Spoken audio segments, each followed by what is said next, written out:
Let's go. Chimps, how the fuck you guys doing today? Happy Thursday. Hope you're having an amazing Thursday.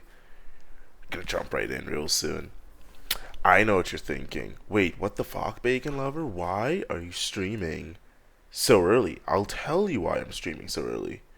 Because I got some good shit to show you guys today. Whoo, today's gonna be fun. Alright, so let me boot this up real quick. Get this out the way so there's no more teasers. That's right, chimps. We're jumping back into some dotAGE. Oh, man. I mean, it's not like I wasn't already playing the crap out of this game before, but I gotta show you the update once this loads up fully. Let me let this get its bearings real quick. Oh, okay. A little laggy for a second there.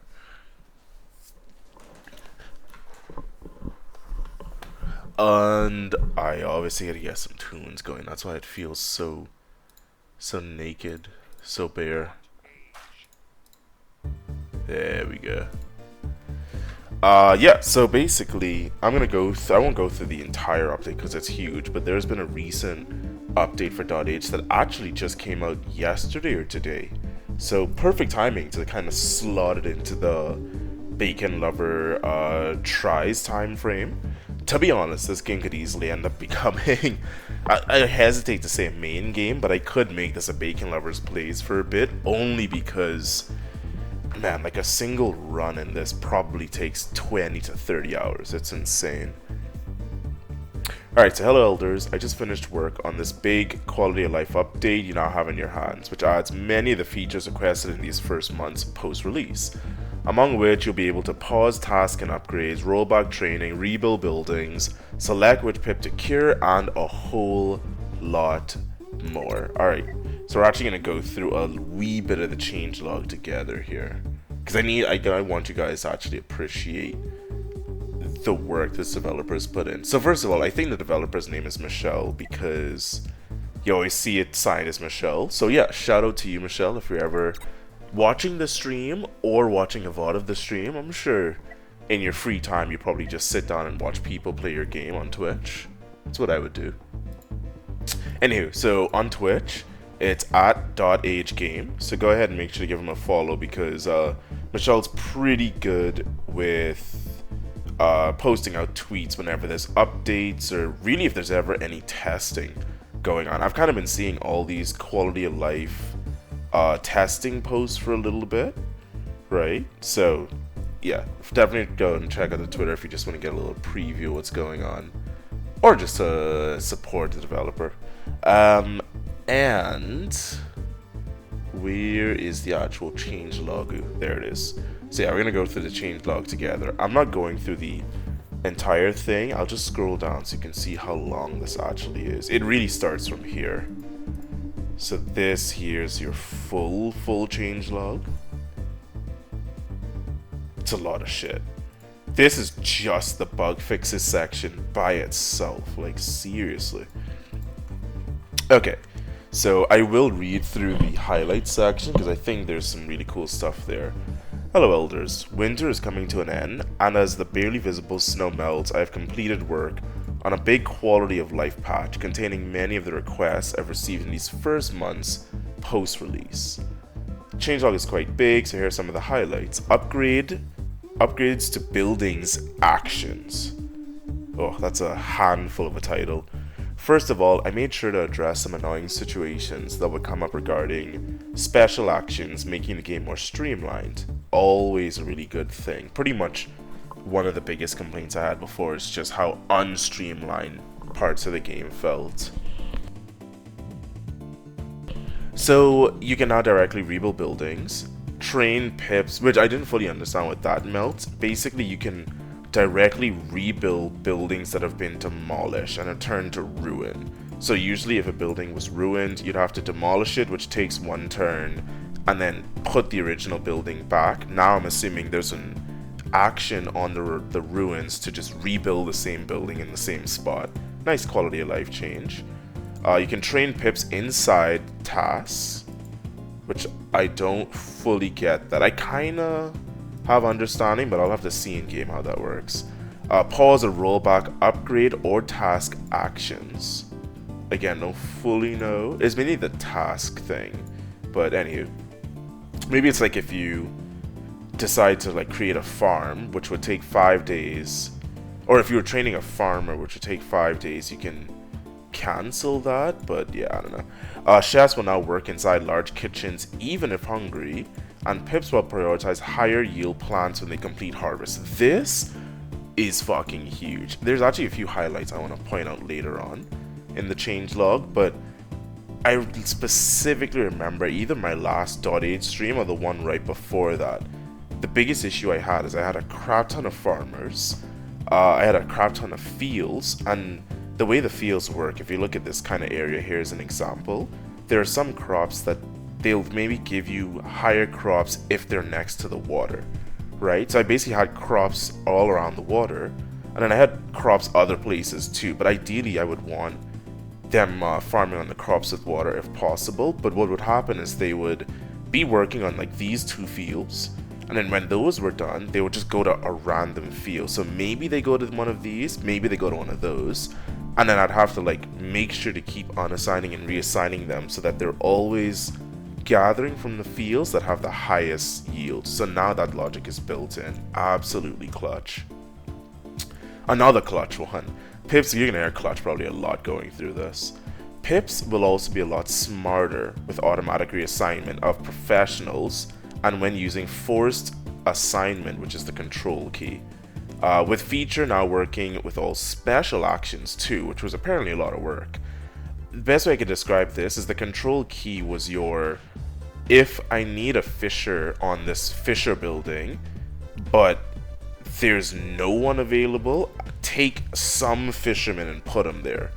What would happen though is that if you had, say, 3 fishermen, 2 fishermen were actually doing fisherman duties, 1 fisherman was just fucking in the wood smoking weed, making a cabin or something. Ideally, you would want it to take that fisherman that's not doing fisherman related duties and move them over here, right? So you essentially are always guaranteeing the professionals trained in particular jobs are doing that job. What would happen though is it would just take a fisherman from another fisherman building and keep bouncing the same fisherman between them instead of taking the non-optimized fisherman. Hopefully I'm explaining that properly, but that's also so huge. That's going to save so much time. This fisher pips will be able to swim up to 2 tiles. As many as 2 people reporting it as a bug. I don't think I ever experienced that bug, or maybe that's why my runs were always losing. So who knows? Who knows? Silvito, how are you doing? No, dotAGE. There's a pattern, please. You do realize this is my stream, right? Come on, what are you doing? Is there actually a patch in BlazBlue though? Let me see. We're getting multiple updates in one day? God, why does this thing always glitch? The Fuka? It randomly opens BlazBlue. Nah, you go away, BlazBlue. I am a customer. The customer's always right, sir. I think we figured out that was wrong in like the 1980s or something. Or we're all just like mindless sheep at this point. We don't like, when was the last time you got to give Apple advice on their phones? Oh, there we go. Finally loaded up. But no, I'm definitely playing some dotAGE today though. This developer has a huge update on this, so I gotta play homage to that. But what do we got going in BlazBlue though? I will check out real quick and see. Calling my manager? Sure, I think I have my phone on silent, so you can go ahead. Could try and see. Hold on. Why does Steam never show you the latest update sometimes? Okay, there's an update. So I'm gonna finish dotAGE and then I'll read this one real quick and see. Because I was already deep in this. Everything's getting updated though, it's good. It's a good time to be gaming. That'd be terrifying if I knew your phone. That's why I don't put anything out there. To be honest, it's probably out there on one of those dark websites at this point. I'm sure one of those many suspicious sites I signed up for that didn't pan out probably sold my info. But yeah, okay, so let me finish this real quick. Where were we?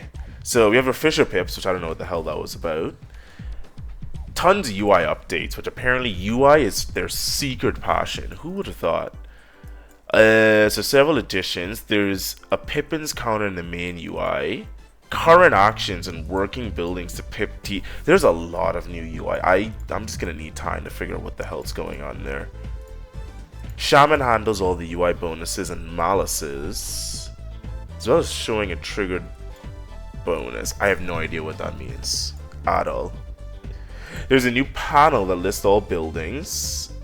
Sure, and you can now shift plus click on any building to find it in the world. So this whole shift click thing I need to figure out. Basically, I should be able to use that to find my pips in the world without looking around like a almost blind chimp, right? Which usually would take so much time.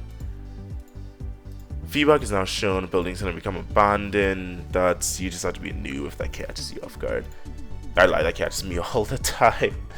And this one is huge. So global actions panel that adds a couple of actions. There's only 2 right now, but it's literally the only 2 that matters. Make babies and stop pips from doing jobs. So essentially I don't have to go around trying to find, like, essentially knocking on hotel doors. Remember how much times I was walking around, oh, motels actually, we were never rich enough for hotels. We were walking around with our prostitute, knocking on motel doors, just trying to find an empty room. It was a rough life. We got so much weird looks from people out the windows. So now we can just let AI handle that for us, I guess. And then unassigning all pips doesn't happen too often, but it's kind of useful sometimes.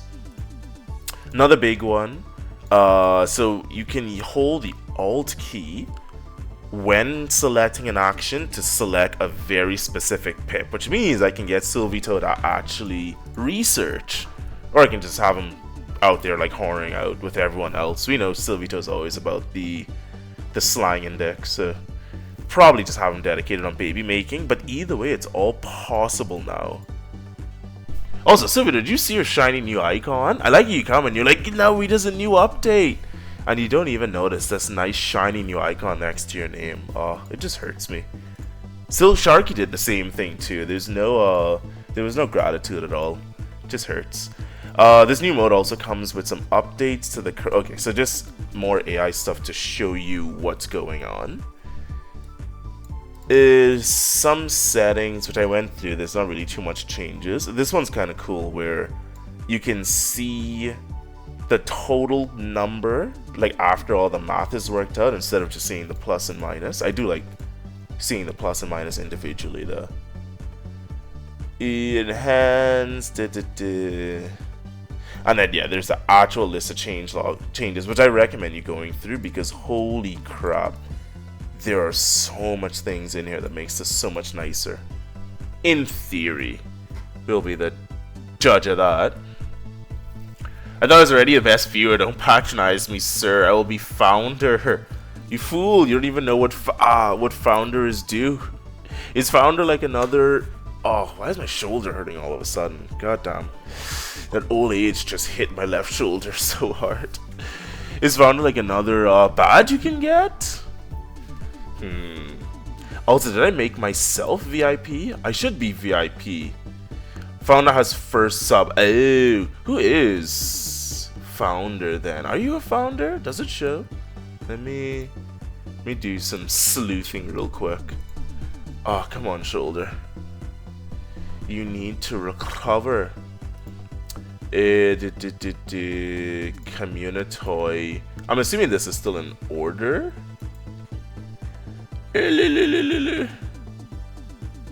No, it's like out of the first 5 followers, I think 4 of them. Oh, it's the first sub on the channel.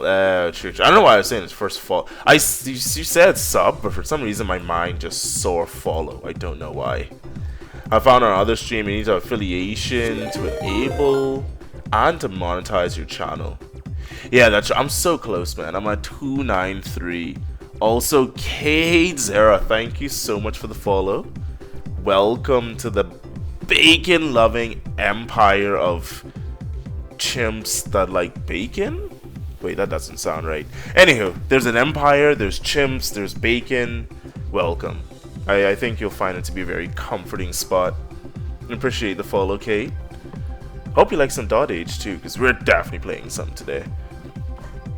So to monitor your channel, the founder icon appears on the chat just with the first icon, not the actual. But the founder icon appear on the chat just with first icon, not the actual channel icon. Yeah, so like next to your name icon, you mean? I would assume. But yeah, either way, I misread it as subscribe instead of follow. So yeah, we'll be at there soon. But yeah, I was saying I'm at like 2.90 or something for the follower count. For the concurrent views. Oh, it's so close. You can feel it. Okay, I'm gonna look through here as well too real quick.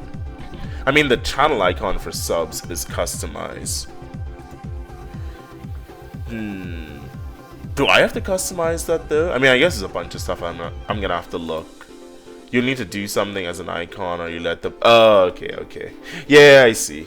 I mean, don't worry. I'm pretty sure as soon as you become affiliated, there's like a patch of grass that a ton of designers come out of and start offering you work. There'll be probably more than enough to like people if I need to get something done, but it is a lot of work. But I'm assuming that's really the hard part, and then after that, obviously getting partners hard, but I think that's kind of an over time thing versus just pushing. New options for your channel, very low paid work. I honestly don't even know if I can consider this paid work until, like, I think partner is what I would consider paid, to be honest. Everything before then is just a hobby almost. Like, you're building it up, but yeah, it's gonna take so long. Really, Twitch is getting more paid than anything from you doing all the work. Once you set everything up, you don't even need to change, only if you want. Yeah, that's what I mean. I think you need to get your initial setup going, kind of figure out how you want your channel to be, and then once you're going, you can either scale up or, like you said, just change, or don't change and just kind of chill the same. Okay, hold on, let me read through this real quick and see what changes did BlazeBlue have for us. Limitation on event type trials is removed. You can use any event type when retrying previously cleared elite enemies. Okay. Add a one-click function to restore MP and SP when trialing potentials and evo types. Optimize the attack judgment of certain enemies in the Ruin theme stage. Tati summon Rolling Blade. Change the trigger. Oh, nice. Thank you. I don't know why that didn't trigger automatically. That was kind of the weird outlier. Enhance the visual indication effects when enemies are out of sight. Sure, and then that's Battlefield of Entropy. For me, it was super fast and easy because I already worked with streams. My stream was the first stream in the world to achieve 100k viewers. It was BGL, Brazil Gaming League. Isn't that when you were working with like League of Legends at that time, you were saying? Yeah. But oh, you're doing other games as well too.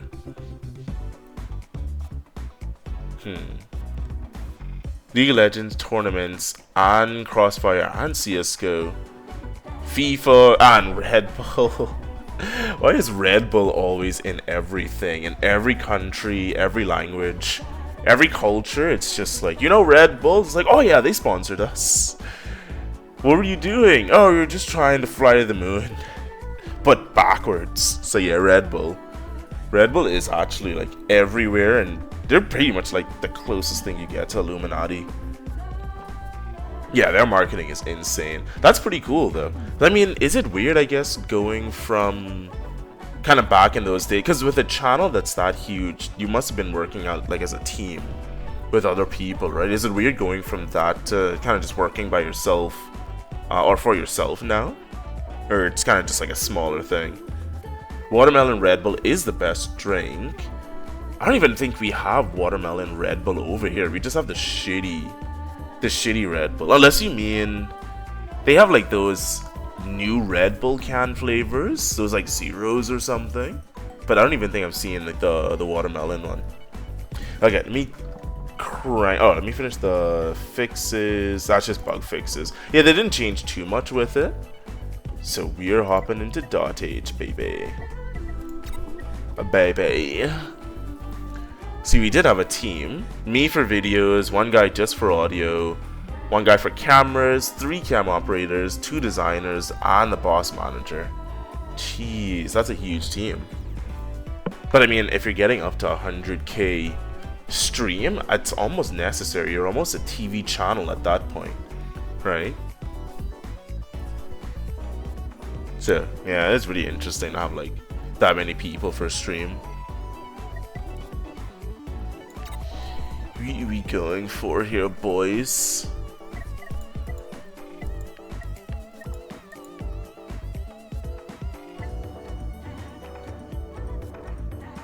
I think I'm just going for the regular Elder, just so I can get used to all these freaking changes first. That probably makes sense. Probably. Huge team would be some TV studio for TV stuff, World Cup, Super Bowl. Yeah, I don't mean like a big team for TV production. I meant a big team for streaming, right? Because I'm not sure how many like people streaming on Twitch would have a team of like 3 camera operators. You know what I mean? But yeah, for like an actual studio, that would be nothing. Like the last job I was in was pretty much in the broadcast and TV industry, so I have a bit of experience working with essentially like news stations, TV anchors, talents, that kind of thing. So I know what the TV production side could look like. But for Twitch, I mean YouTube, I could see it as well, because YouTube is essentially turning into like the new TV in a way. But I didn't think Twitch had people that are like at that level, like individuals. I don't mean like like Riot Games has their own esports stuff and all of that. Those don't really count. Program I use to have 25 camera slots. You have 25 camera operators. Damn. Normally on big event, they have a setup from on 100 camera spots, like in Formula 1. 1 or 2 cams on each curve. Yeah, and then the person in the back pulling their hair out trying to manage all that shit. Oh, it's not fun. A lot of screaming, a lot of headaches. It's probably a fun job if you actually like that kind of thing though, isn't it? Or I assume at least. When it gets to that much, it's just insane. The people we were working with, I mean, again, I'm working with TV stations, so the big ones would have like maybe up to 20, 30 feeds, but a lot of times they would have similar content that's being distributed across a lot of their like sister stations and sister networks and stuff like that. So it'd be cool to see one of those productions in person, like actually go into one of the studio, but alas, I left the job before that was an opportunity. I don't think that opportunity is going to be coming back anytime soon, unfortunately. Okay, let me see. I always fuck this up. So you have a normal well, an apple tree. Yeah, on our setup, 1 manager is enough to tell what camera you want to use on the feed. In the beginning, you used to do everything by yourself. Oh, God. I'm sure you don't miss those days, do you? Cam, audio, and manage the casters, but the setup was only 3 fixed cameras. Even that's still a decent amount to deal with, to be honest. Because the thing is that if you mess up, the whole production sees it. But if you do everything perfectly, basically nobody knows. Like, nobody notices when you're doing your job properly. So it's stressful and thankless. But I think it's one of those, if you have a passion for it, it's good. If you don't have a passion for it, I couldn't see myself getting into that kind of feel. Way too much juggling. Dealing with just 2 monitors for gaming is already too much.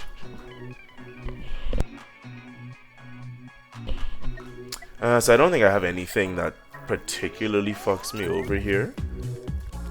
This is more of a training round, so I'm gonna forgive myself a bit. This map also seems quite... I don't know, actually. I don't know how I feel about this map. I want to get over here because this is where all the space is, but I like all these bushes. You know, I'm a man who likes bush. There's quite a heavy concentration of bush in this area.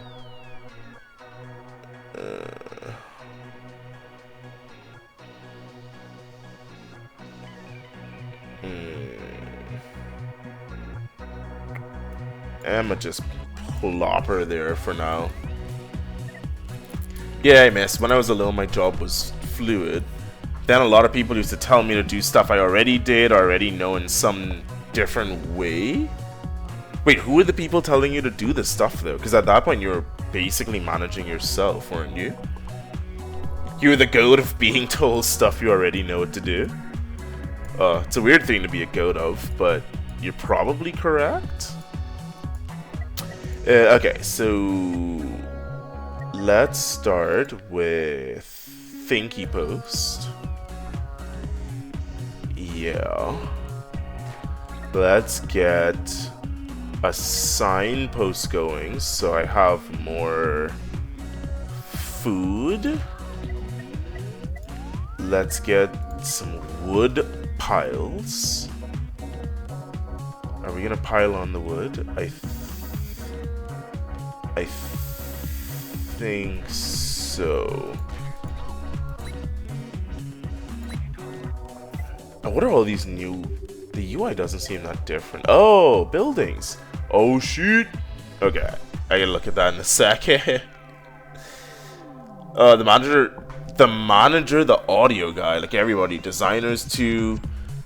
They used to joke with a phrase in Spanish, do yours, I'll do mine.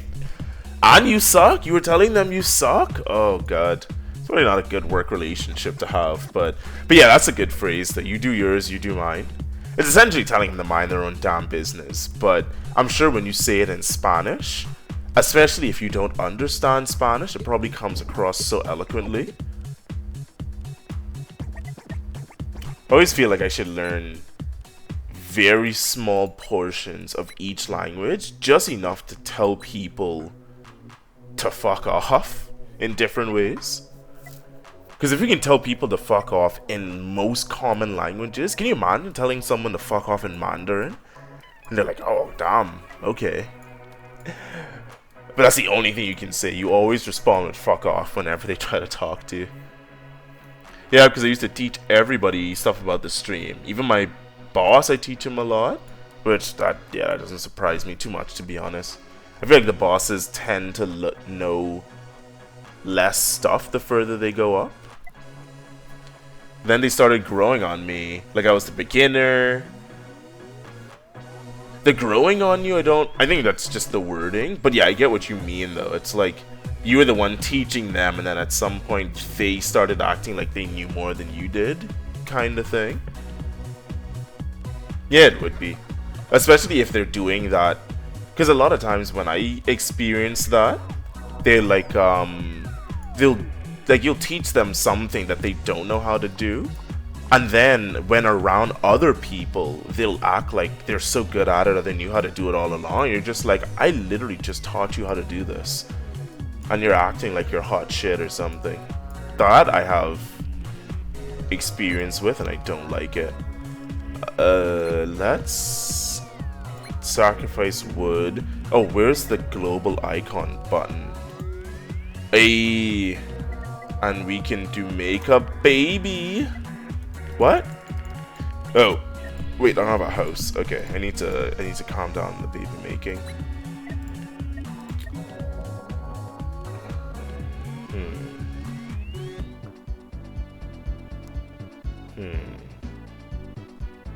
Let's plop one down here, I guess. Yeah, why not? I mean, intellectual grown or something. They used to think they knew better than me then. Yeah, I got what you were trying to say. I studied logistics and design. I was perfect for the job. And I'm sure they knew that as well, don't they? Or they usually do. They know what experience you have. I think a lot of times it's something to do with trying to further their career. Because people will gladly step on you to further their career. Okay, so what are we doing here? We have those blue bushes are okay. Yeah, we can actually sustain off of bushes for quite some time if we can till them.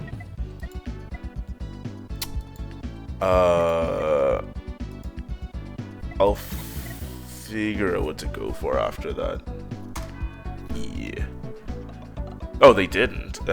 Some of the arrogance around people's aura, they don't ask too many questions from me. They just assume I don't know stuff. That's always the dumbest thing I find. Like, for me, it seems, even though maybe it seems counterintuitive, you should always assume you know the least, even if you've, like, studied in that field. Like, you gotta think about it. Any situation that you've ever learned something is usually because you're learning something assuming that someone else knew better, right? So, if you always go around assuming that, even if it's someone that you think they have nothing to offer, the worst case is they tell you complete nonsense. And if they tell you complete nonsense, then you're like, okay, that was a waste of my time, but at least I know they don't know what the fuck they're talking about. But the people that assume, they're just like, ah, yeah, this person, where they come from, there's no way they know about this. It's like, yeah, okay, buddy. If that's what you wanna think. Oh, I love it. I don't need to use that right now, though, to be honest, but I do love it. Queue up a signpost, which is gonna push to out there. And because I have so much food, I wonder if I can rip up to the highest level of research. That'd be nice if I could.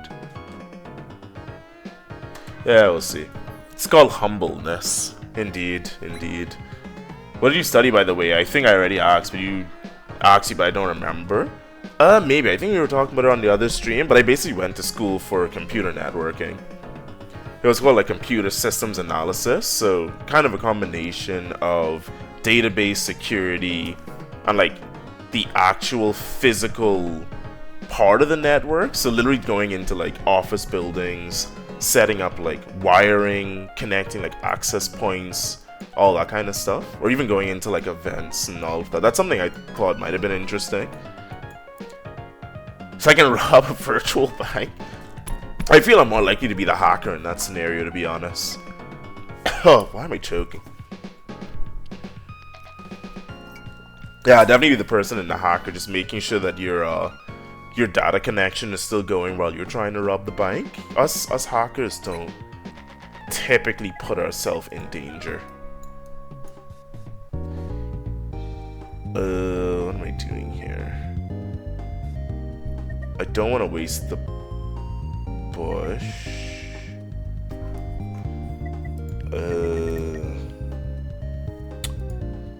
It's fine. I'll have him gather wood for one turn. I still have 3 more turns before that's done. So I used to set up wires for audio and cams on the streams.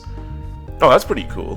That's what I was saying. The last job I was in, I wasn't specifically working with those stuff, but we were basically working with people like you, I'm assuming. Because essentially, like the company I was working for before, they sold the hardware that you were using to broadcast the stream out in the field back to the station. So it'll be like, you have like the actual big camera that they're using, and then the camera feed is going directly into like that company's device, and then that company's device is streaming that video back to the company's station, like the news station, and then from the news station they can like distribute the feed wherever they want it. But it allows them, it was using like SIM cards in it, so basically you could use data out in the field instead of having to have like a hardwire Ethernet connection or using like janky Wi-Fi or something. It's pretty interesting technology, but I was working around a lot of like camera operators and talents, because they're the ones that would literally be like, I'm trying to connect my camera to your shit, what's going wrong? And it's like, bro, you're talking about some like random ass Panasonic 10,000 HTR camera 4K, and it's like, I've never even heard of that before, but somehow I'm supposed to figure out how that works. Yeah, it's just nonsense. The giraffe, or no, some of the events I did was on big places. So I used to manage the operators, the guys that hang themselves on the giraffe. Wait, giraffe or the... I feel that's not the word you mean. It can be giraffe, but it would be funny to have people just hanging off of giraffes. There's like the... Is it the like black stand thing on the top you mean? Like for actually putting up lights and camera stuff? One thing I never did, used to tell to go up there to put cables. You just say, yeah, I think I know what you mean. Is it actually called a giraffe? Giraffe? Is that an official name for that? Let me see. I know what you mean though. It's like the place where they hang everything. Yeah, I searched what you typed and it's like, do you mean giraffe? It's like, yeah, I think he means giraffe, Google. I don't know. So me and Google both think you mean giraffe, but I know it's like the thing that's just hanging in the ceiling, right? That all of the audio and lighting equipment is hanging off of. Is that what you mean? Yeah, you sent me a link to some barbecues, and it is not barbecue season yet, my friend. I wish the weather's just not good enough.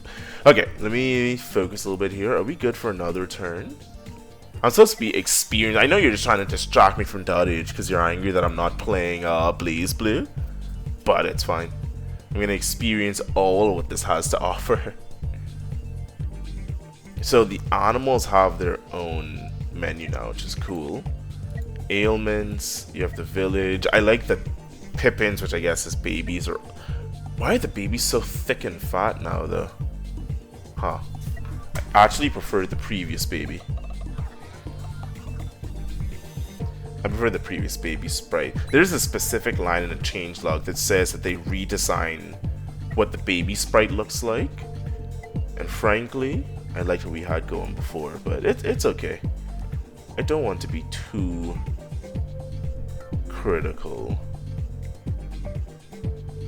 What I do want is a house somewhere.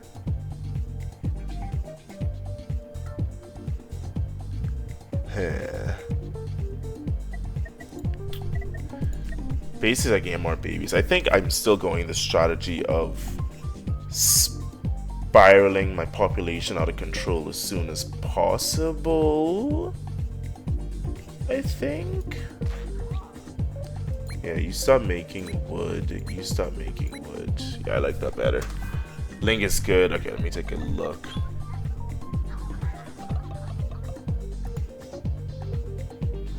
Oh, yeah, I know what you mean. Yeah, this is basically, it wasn't the thing I was talking about specifically, but this is what you go on to put the stuff on the ceiling, right? I was more thinking that they had the ones where the ceiling actually comes and lowers down and you can attach stuff and then lift it back up. But yeah, that's probably some fancy production type shit. That's interesting. Not the top? Wait, which one? No, you mean like these ones, right? No? Like these ones that go up and down.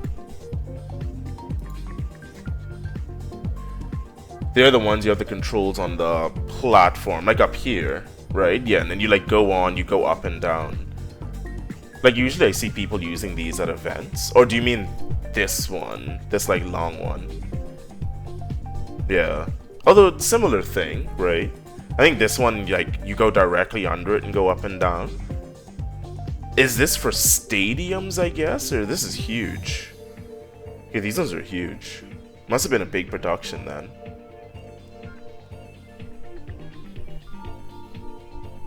Yeah, no, it's just a bunch of those ones. Oh, that's interesting. And yeah, now just advertising. Okay, you guys can fuck off. You guys can fuck off.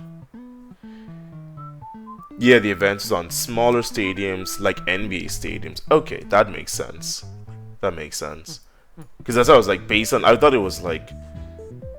I guess I was more talking about like the small arenas they have, like almost what they do with the esports nowadays, which is like the small kind of closed arena type thing. The basketball stadiums are nice.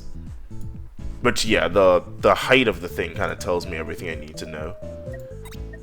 Everything I need to know. Okay, so we're gonna start aggressively tilling our soil. Which sounds dirty, but I swear it's not. It's an active part of the game. In fact, it's probably better to till multiple soils at a time. Yeah, let's do that.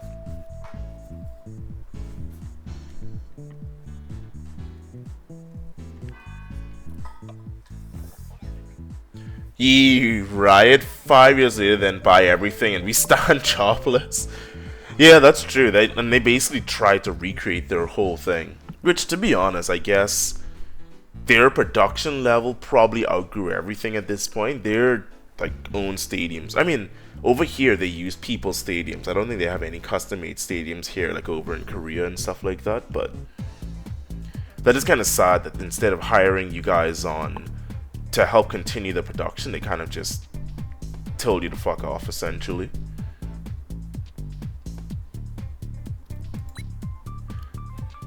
They did a smaller arena for the job and contracted another team. Wait, why did they make the arena smaller then? I thought they'd want to like grow their thing and make it bigger, if anything. We're gonna go for another baby.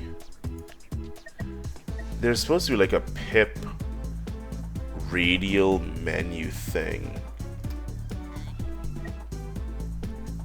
I guess that's what they call the radial menu. Her. Get you back on wood production. Sure. Is Moto Focus the other team they hired, I guess? Custom made are way more expensive than just renting some place. Yeah, that's what I was saying. Like over here, they basically just rent out any kind of local arena and do like a basic setup. It's not even that much, to be honest. No. We used to work on our own studio for qualifications. The big events was top 8 games finals 2 times per year. Okay, kind of busy then if you're doing 2 productions a year. And then spending the rest of the year planning for your next production, basically. You used to work in your own studio for the qualifications. So basically you worked out of your own studio, and then were you doing the finals as well? Or like you handled the entire event till finish? Also, what am I thinking here? Let's get another Baba. Because that puts us at 7. And we'll figure out some stuff after that. Ow, I'm gonna stop hitting the mic. Oh, and the free travel, of course, would be nice. That's the one thing I miss in like those situations. Some jobs where they have any kind of travel built in. Oh. So good. They were mostly on coast places. So beaches everywhere you go. Oh yeah, a lot of beaches to see. I swear I didn't see that text before I said that. I was just like, oh, beaches. Beaches everywhere. I swear we're working hard, though. 3 days of job and then 1 free day. And then you'd have to travel again somewhere else after that. Or you kind of like stay in location for a bit as well.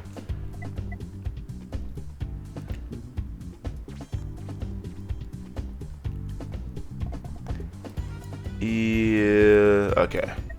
So you got 2 babies. Hold on. Let me take a look at the prophecy real quick. Everything is in the heat domain. But then the heat domain is gonna switch to the cold. So this is actually in the cold domain? No, because this is gonna be summer. Oh, it just switches from spring to summer, so we need cold management. I need a water maker. How are we looking for puddles? There's one here if I destroy the bush. Okay. Give me a second. I gotta do this before I forget. So put you there till another bush. Because I will destroy that bush. But yeah, that's fine. Weekends were off? You mean? 4 days starting on Thursday. Oh, you worked over the weekends, I see. Start on Thursday and then you go back on Sunday. Some of the plane flight was only on Monday, so free Sunday to enjoy hotels and pools.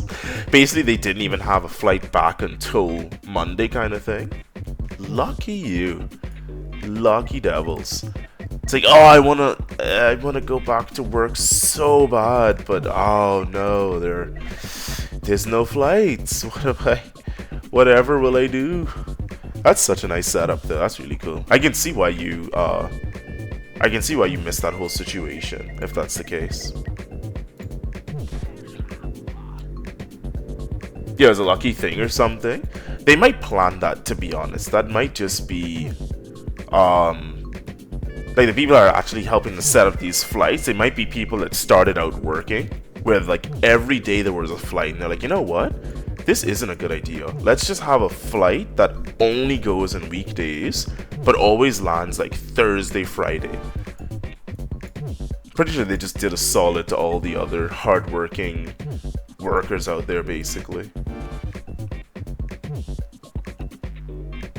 Am I looking for foods? Food is good. I'll throw someone on wood for one turn. Why not? Why not?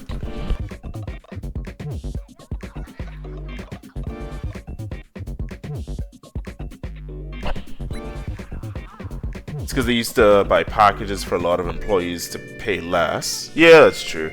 Or basically, it's just a company which, once it gets to the company point, they can start to they can afford to start throwing money all over the place.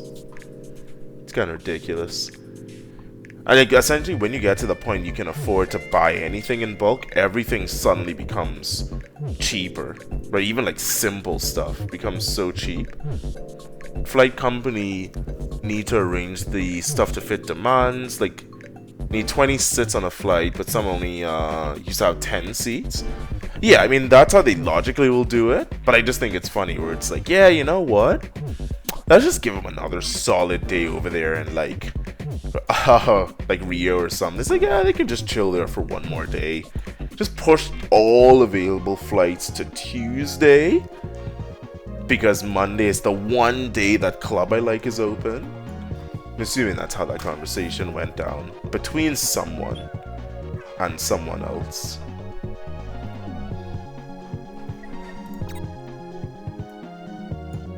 Free travel should be a part of like most companies' offerings. Like they should just, most companies, because a lot of companies will try to have I mean, they have benefits, but they'll also have like your personal spending accounts and that stuff. It'd be cool if they would have like, you have one paid trip a year or something. Maybe, I don't know, you still have to use your vacation time or something, but they'll cover the plane ticket once a year. So it's like every year you can look forward to going somewhere. I don't know, it'd be a cool benefit for companies to have. Will it ever happen? No, because we're trying to force people to go back in the office.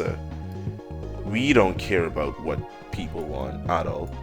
It was better to pay another night on the hotel and pay way less on flights. Yeah, that's what I mean, is that already feels like it's a conspiracy level. It's like, yeah, just stay one more night, and the plane's just giving the hotel a high five. Because yes, you get more drink sales.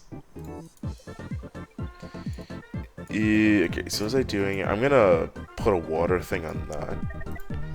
I think if I pull up a signpost here, that's done. I hope. Go for the crude well. Keep my food production coming.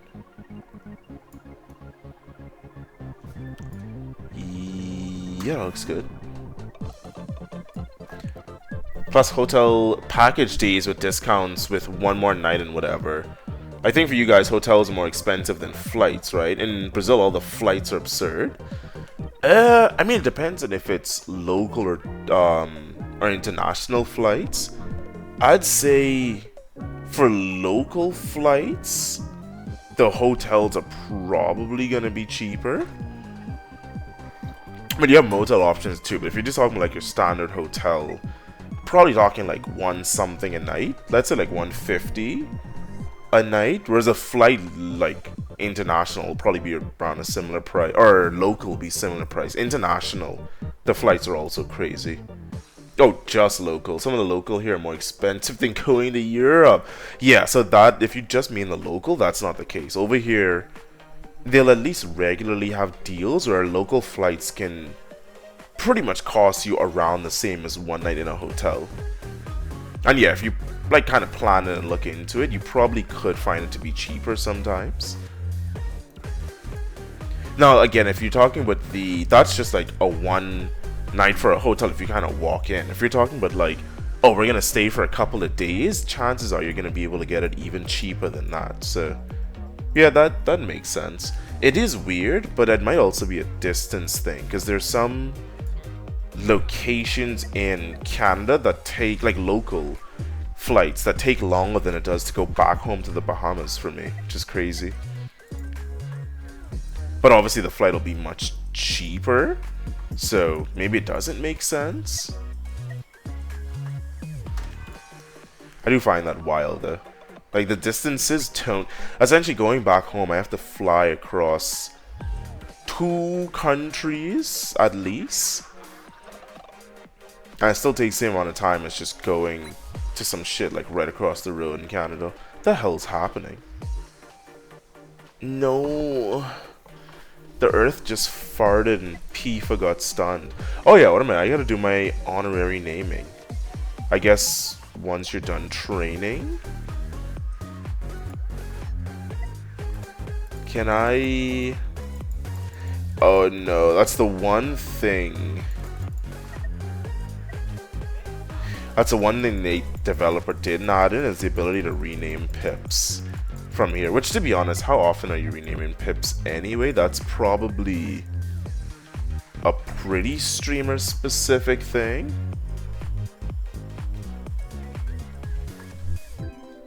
Ah, why is my freaking caps locks, man?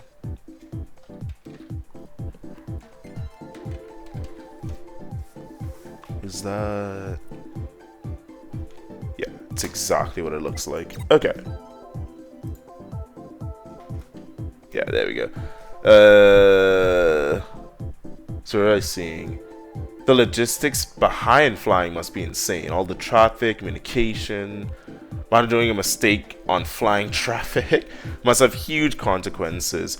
I mean, if things go wrong, well, I mean, first of all, those people make mad money, so anyone that's making money doesn't face consequences in our world.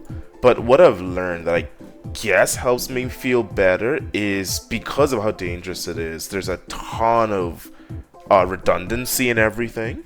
So effectively, they design almost everything assuming that you're gonna fuck up, even like the simplest stuff. So because of that, I think it makes it better. Like, basically, for something to go really terribly wrong, where you're talking about like jail time or something, you need multiple like, basically you need extreme negligence, because you need a bunch of systems and fail safes and redundancies and all that stuff to all fail around the same time, which is possible. But yeah, I think that's the only thing that makes it feel better, is that they try to it's like how I think an airplane can fly with like no wings or something like that.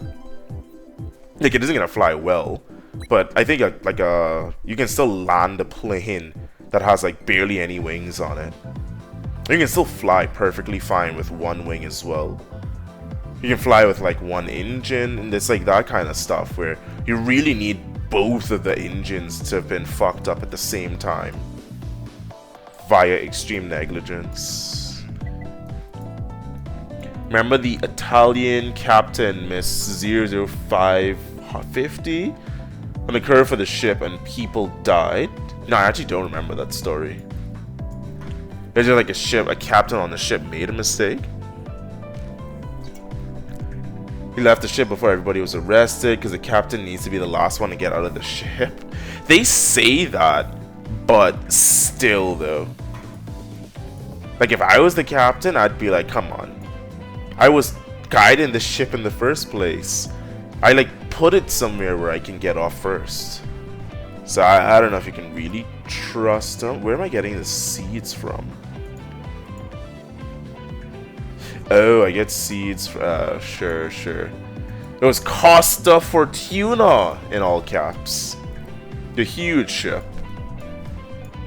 Yeah, but in that case, if it's like a actual ship, I could see mistakes happening there, because that's more mistake instead of redundancy. Like, if the engines or something on the ship fail, that'd be bad. But if it's just a matter of like the guy directed the ship properly. It's a transatlantic ship. You travel on that ship. Were you there when it crashed? Or are you just recounting the stories? Okay, I gotta figure out where to put the last person. Maybe I put you there? I'm gonna get 2 of these water buckets next turn.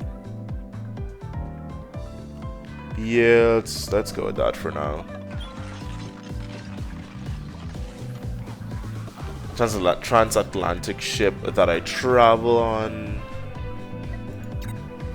Costa Fortuna was the biggest from all Costa ships. 1 month before it happens, I traveled 7 days. That'd be pretty cool. I've only been on a cruise ship once in my life, but I'd assume that was nothing compared to this one, so it probably feels like you're essentially in like a floating Las Vegas strip or something like that. Must have been a cool experience. I want to go back on a cruise ship again, but COVID kind of scared me off from that, to be honest. Kind of scared me off from that a little bit. 7-day trip is nice too. I feel that's a good amount of time. I think anything more than maybe 2 weeks you can do it if there's a place that you stop for like a day or two. But man, the amount of food, the amount of like stuff going on, it's crazy. Okay, I need research. Let's deal with the heat first.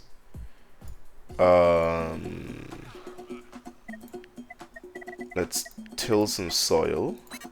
What? We're doing this already? Yeah.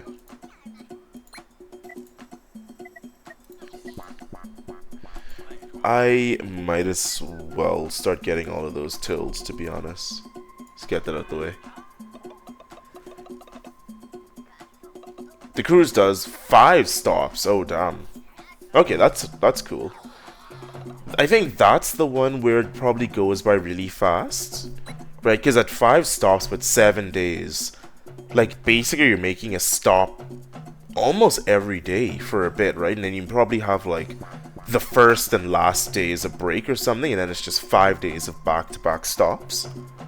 But whatever it is, if it's that many stops, I prefer it to be 2 weeks. What I was thinking about is, like, if you're doing like a 7-day where you're on the cruise ship most of the time, I want to do that, and then maybe at like the 3rd or the 4th day, it stops somewhere. You get off for like maybe a few hours. You don't even have to be off for that long. And then you get back on the ship for a little bit. That feels like a good amount of time.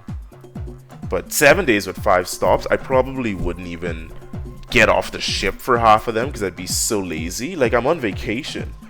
That almost sounds like I just went on an urban hiking trip or something. 7 days working, 7 days off. Yeah, okay. Or, wait. No, very crazy. And the employees need to get out, and another team of employees goes in. 7 days working, 7 days off. And some employees live on a cruise. It's probably a chaotic lifestyle, I'm assuming. I think that's probably one of those fun places to work when you're younger. Travel the world, experience people. But I don't know if that's a career. Like a chef on a cruise ship, entertainer on a cruise ship. It just feels like you take any normal job and now you're just making it even worse and on the water. Or you're not making it worse, you're just making it harder, I guess. But especially the customer service industry, I don't know, man. I feel like there's a set of snobbiness that comes out when you go onto a cruise ship. You probably have it from hotels and stuff too, but I feel you're on a cruise ship and people are just like, oh, I'm not even in the same country anymore. I'm like, oh, I'm not even in our country. I'm just on international water. I can just be an absolute fool. And I think they really take that to the maximum. Let's get this, because the Doom event is in here. So I just want to make sure that that's fully dealt with. Takes 6 days. Unknown event. Yeah, that unknown event's gonna come too soon. I may have also fucked up the positioning of this. Yeah, because it needs a water maker within one.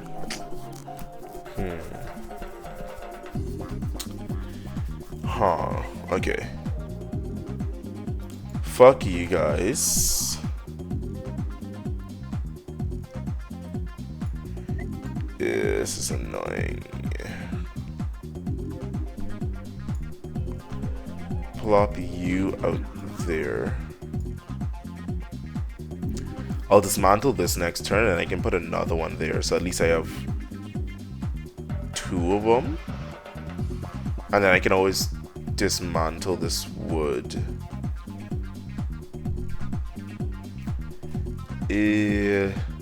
I'm just kind of handicapped because that's where the puddle is, but whatever. Whatever. Curiously, the person who makes more money on this industry is the practicals. Captain can't do the local parking, only the practicals. Wait, what's the practicals in this case, though? I don't know what you'd be referring to. Is that like the job? Imagine winning 10k just to park a ship. I mean, I would love that. But is that what the practicals are doing? Oh, is the practicals the one where it's like the captain hands the ship over to them so that they can park it in their like local dock or harbor or whatever? Yeah. Basically, it's just the biggest boys club in the world. There's a bunch of other captains that are me like, yeah, I'm like skilled enough to do this, but I'm just gonna like chill and chat with like my boy from the local harbor for a bit, because you know they all know each other. Like they go to the same harbor all the time, so they're probably up there smoking cigars with like 10 prostitutes, just having the time of their life. Only the practical can take off and park. Yeah, I didn't know it was called practicals, or I don't know if we call it practicals, but I do know exactly what you're talking about though. And that'd be amazing. You just get 10k. Although that's stressful though, man. It's 10k to do something you've done 100 times, but if you fuck it up even once, it causes like $2 million in damages or something. Like I kind of do understand why they get the money, but it is funny when it's like, yeah, you're just parking a boat. Okay, I'm gonna dismantle this.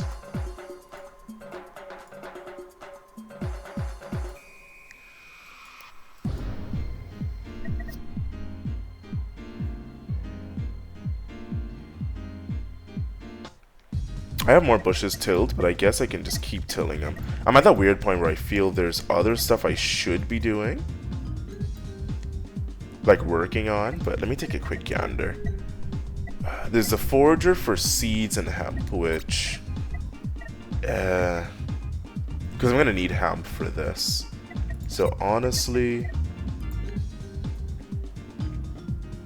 and I have so much forest space this time. I don't know what that's about, but I wanna say if I get 2 of these and just have people kind of passively gathering hemp, so that by the time, oh shit, this started already? Oh no, we're good. Okay. Little boats follow the practical, pick them off and go back to the coast. Exactly, the Costa Fortuna had like 13 steps. Yeah, that's what I'm saying. Like for a ship that's not that complicated in a harbor that's not that difficult, the dude probably feels like he's like robbing him blind kind of thing. But for some of the bigger ships, because I remember like watching documentaries of what it's like to have to go through and park those things. I mean, you're standing so high, you can barely see the people standing on the dock. They just look like little ants. So, honestly, do they have that cruise ship simulator?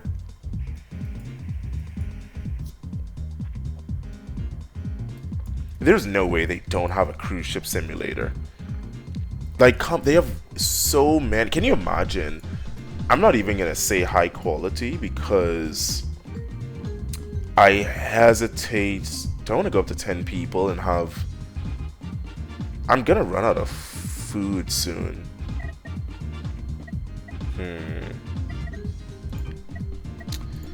Yeah, I'm just gonna have people on the helm. But can you imagine like a high quality cruise ship simulator where you're just going on the high seas? You can have like crazy storms and shit like that. You're just a captain. You can walk around the ship, like interact with guests, play random games. Like literally, a cruise ship simulator would be so prime. And then you can just go and stop at like real world locations, or even just stay on the cruise ship all day. But I mean, I would play the hell out of some cruise ship simulator. You don't like simulators? I don't know what you like. You don't like card games, which I still don't know what that means.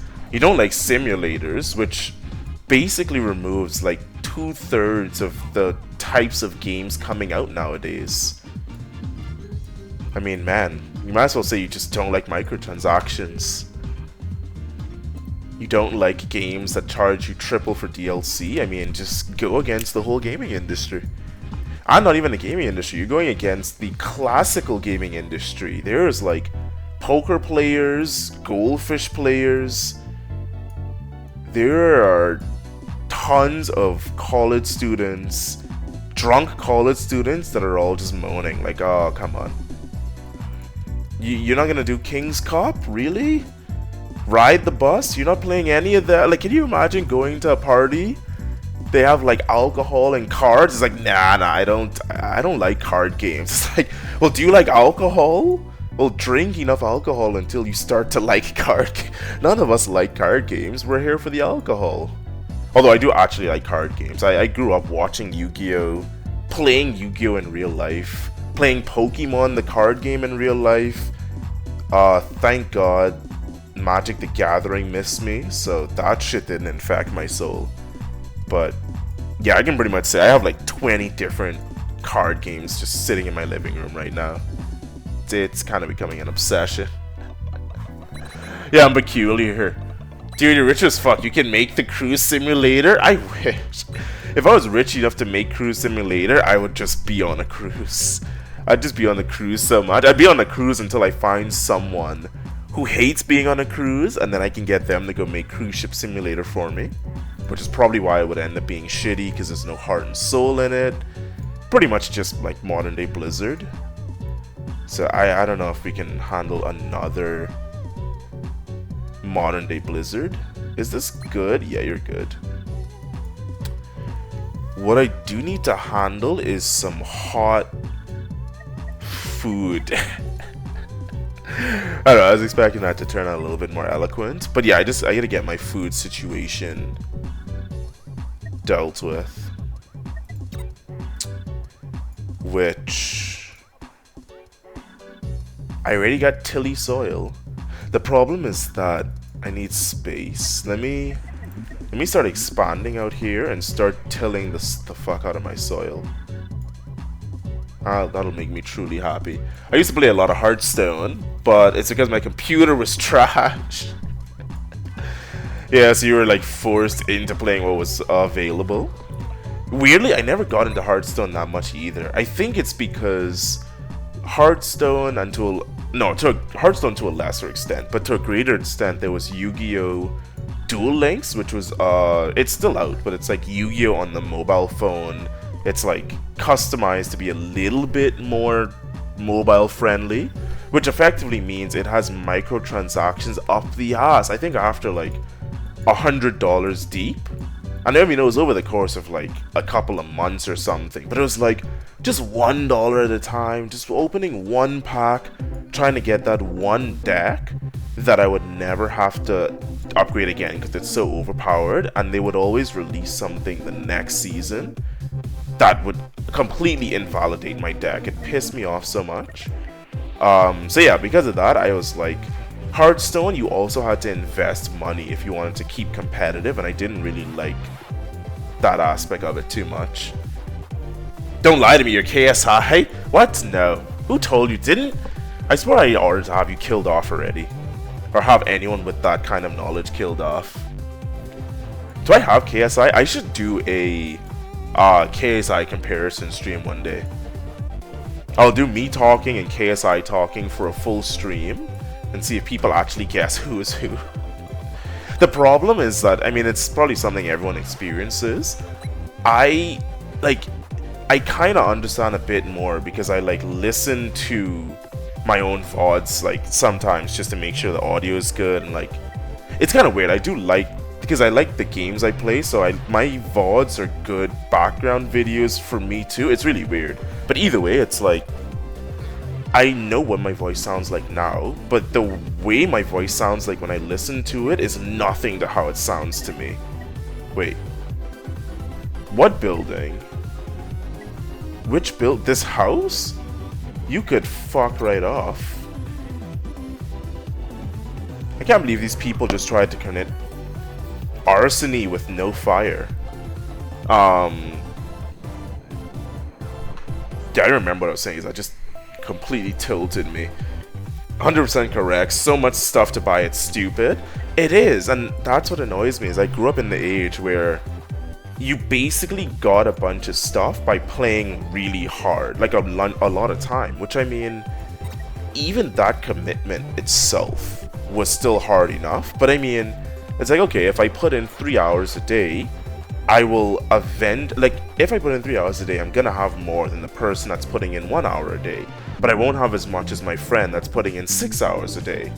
You know what I mean? It's like, I like that, where you were rewarded for getting stuff, and then eventually you got to the point where it's like, I unlocked everything, I can keep going, or I just move on to something else. But now it's like, you take, because the option to buy stuff is there, they justify having things take literally irrationally long to unlock. I mean, we've all seen the freaking calculations of, you know, $10,000 to unlock everything in the game. So because of that, it's like, you're used to not getting anything now for long periods of time. It's really annoying. Hey, don't judge your own people. They're a reflection of yourself. You're the one creating the thing. Oh, I'm just as bad as everyone else. Absolutely. I'm just as terrible as everyone else with this. But I don't know, it's just an awful situation, I feel.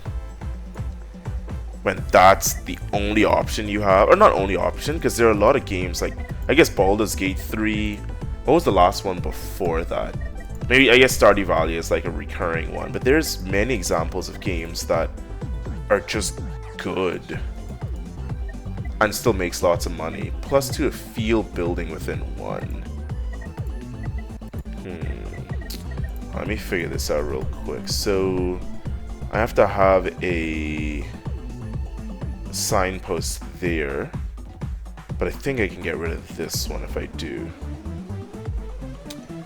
I want to have it surrounded by field buildings. Like here, hold on. Yeah, I know. So I need multiple field buildings surrounded by 4 field buildings, because that's obviously the pinnacle of fielding.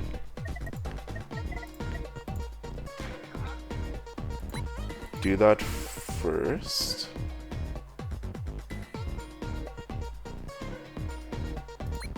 Do that next. Hold on, that goes to there. No, you can't do that yet, hold on. Ah! Button! Okay. Yeah, it's around. This is one YouTuber I watch who, it doesn't even feel like he has an accent, but every time he says the word button, the way he says it is so distinct that, like, it's, I don't know, it's weird. It's like, now I almost feel like I'm slowly starting to change the way I say button to the way he says button, because it's so distinct. It's so ridiculous. I don't understand this type of games. This kind of games are weird, but I was interested on that one where you put random troops against random troops and they do massive war. What was the troops against the troops? Is it the one where they were like blocky and swinging or something like that? Like the Clone War one? You can use Chuck Norris and Darth Vader and Jedis and zombies. The game allows you to control any soldier. You can choose to be a god just watching the fight or be someone on the war. And you can make natural disasters. Is it? I think another one, it's basically like where you have two sides that, like, you put one group of enemies on one side, one group on another, and they just clash in the middle. Yeah, Epic Battle Simulator. Yeah. But you say you like those kind of games? Yeah, these games, I know it's like, it's kind of like you either like these kind of games or you don't. For me, I think it kind of goes almost with the card game thing, where I like puzzle games, right? So, for me, this essentially is a digital puzzle game to me, in a way. You know what I mean? Like, essentially, there's not really much action, there's not much going on, but it's kind of like the challenge of trying to figure out how to optimize and build up things over time. I think that's why I liked the poker one too, because the poker one, it's not as much strategy, but anything that has to do with kind of like figuring out the best way to do something is usually the kind of games I find myself liking. We don't need wood. What else is over the cap? Who else? Oh, this, okay, that's fine. Where's my... Oh yeah, I'm rapidly running out of food. Oh no. And I have 9 days left. Yeah, see, this is what I mean. So I kind of fucked myself over in the food department here, because these are gonna take 5 days.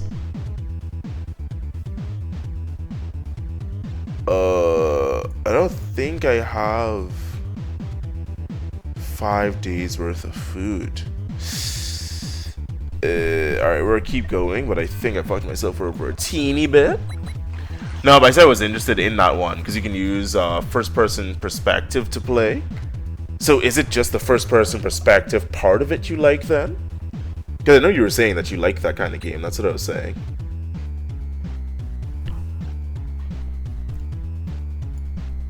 Although even in first person for me, like that kind of game, I don't know, it's like, because it doesn't really have an end goal, I guess that's why I don't play it for too long. I'll basically play it for a certain period of time, try out some crazy combo type stuff, and then basically not touch it for a while.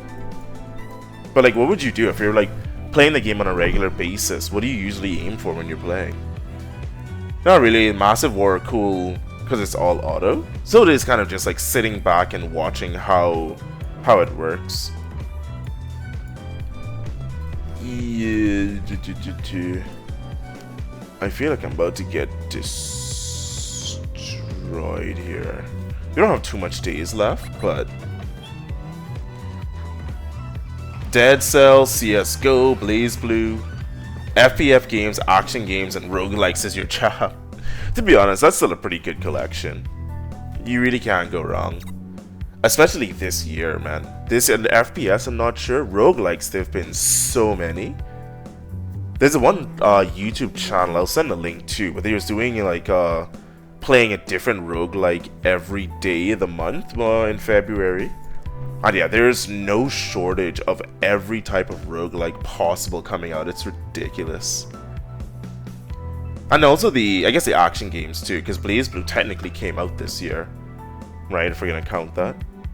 But this has been a solid game, or a solid year for those kind of games.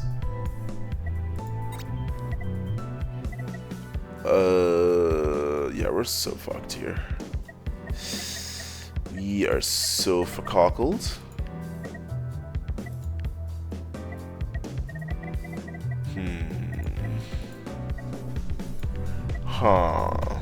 Let me think about this real quick. I think it's the stone one, you bastards. They would do that to me. I'm gonna get the warehouse, I think. Yeah. But yeah, I think what I was saying too is like for the battle simulator, I played through the story part of it, which I found interesting. But after that, there wasn't, I don't know, maybe I wasn't using the, oh, that's nice. I don't know, maybe I wasn't using any mods or something like that, but there just wasn't any additional scenarios I could find, which was a little bit weird. Because yeah, the campaign I liked, where they basically had, you know, the enemy set up, and then the whole thing was using like pretty much all the units at your disposal to try and get it. Like, again, it's almost like solving a puzzle. But after I did the campaign, it basically just put me into creating my own battles, and I couldn't find any way to do anything else, which was weird. So many of these battles on YouTube, you can watch it for days. Let me take a quick gander at this suit. Oh god. Yeah, maybe I did just play the first one then. Because it was very limiting on what I could use.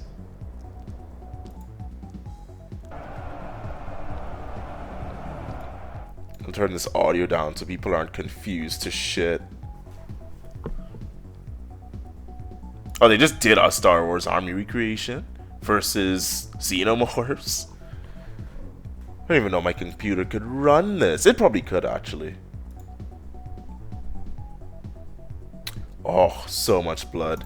Yeah, I'll take a look at that. If that goes on sale one day, I might grab that just so I can fuck around with that in my own time.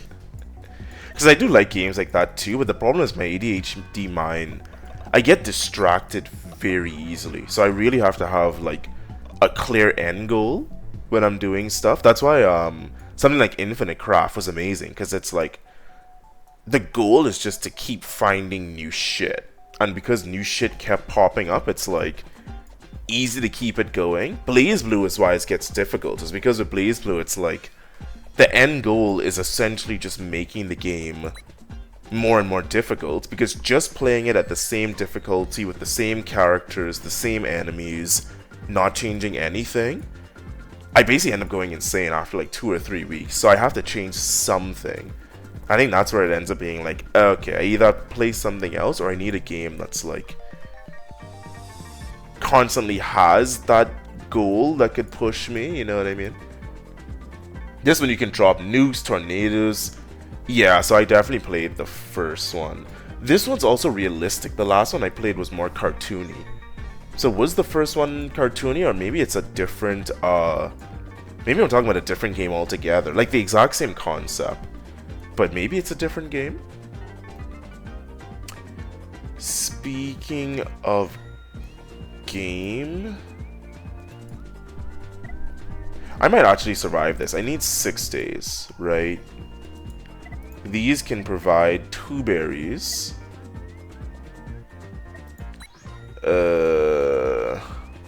Yeah, okay, I kind of lost all that confidence. All that former confidence has disappeared. Let's go one more forager. If anything, this just stops the bleeding a little bit. Kinda. I don't know, it's new for you? Oh, did you just start playing it as well? I thought this was like one of your go-to classic games or something. Oh, it's just the season change. Yeah, let me see, because I'm curious what the one I was playing was. Why you do that to me?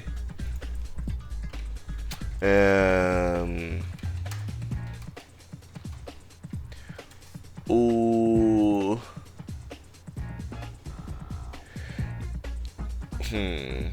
Yes, Ultimate Epic Battle Simulator. Yeah, I don't think this is the one I was Yeah, this isn't the one I was talking about. I was talking about one with the same concept, but it was not this.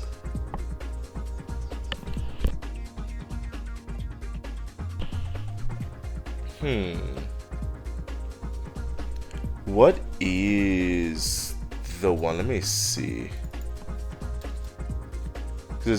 Oh, it was Totally Accurate Battle Simulator is the one I was talking about. It was this one. Which, yeah, completely different thing. Oh, there we go. Yeah, much more cartoony. Very physics-based, as all of them are. But, yeah, it wasn't on nearly as large of a scale as the one you were talking about. No, you just started watching. You said you was interested in playing, but you don't. Oh, okay. Maybe I missed you saying that you don't play it. Like, I thought you were saying you were interested in it, but I thought you were saying that you, like, you were giving me an example of a type of game you play that you're interested in, because you were saying you don't like these kinds of games. But yeah, I get what you're saying. You're just interested in that game in general, which means you'd be interested in seeing some of that game. Which means, yeah, I probably will be playing. It is actually kind of cheap, though. It's less than 20 bucks. Oh god, do I have it still running in the background? Ultimate Battle Simulator 2, you can just calm yourself. Just calm yourself. There we go. I think it's calm. I'm switching everybody to Panic Berries.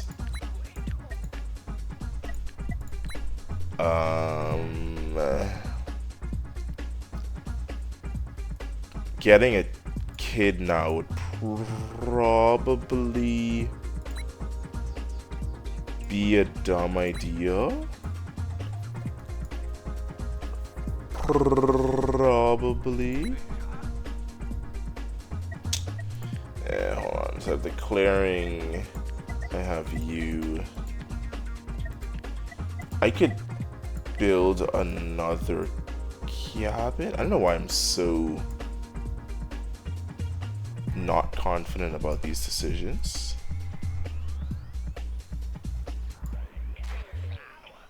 Yeah, I got that. It's fine. It's fine. Nope, you don't like those types of games, but you're interested in that one, like oversized game creating.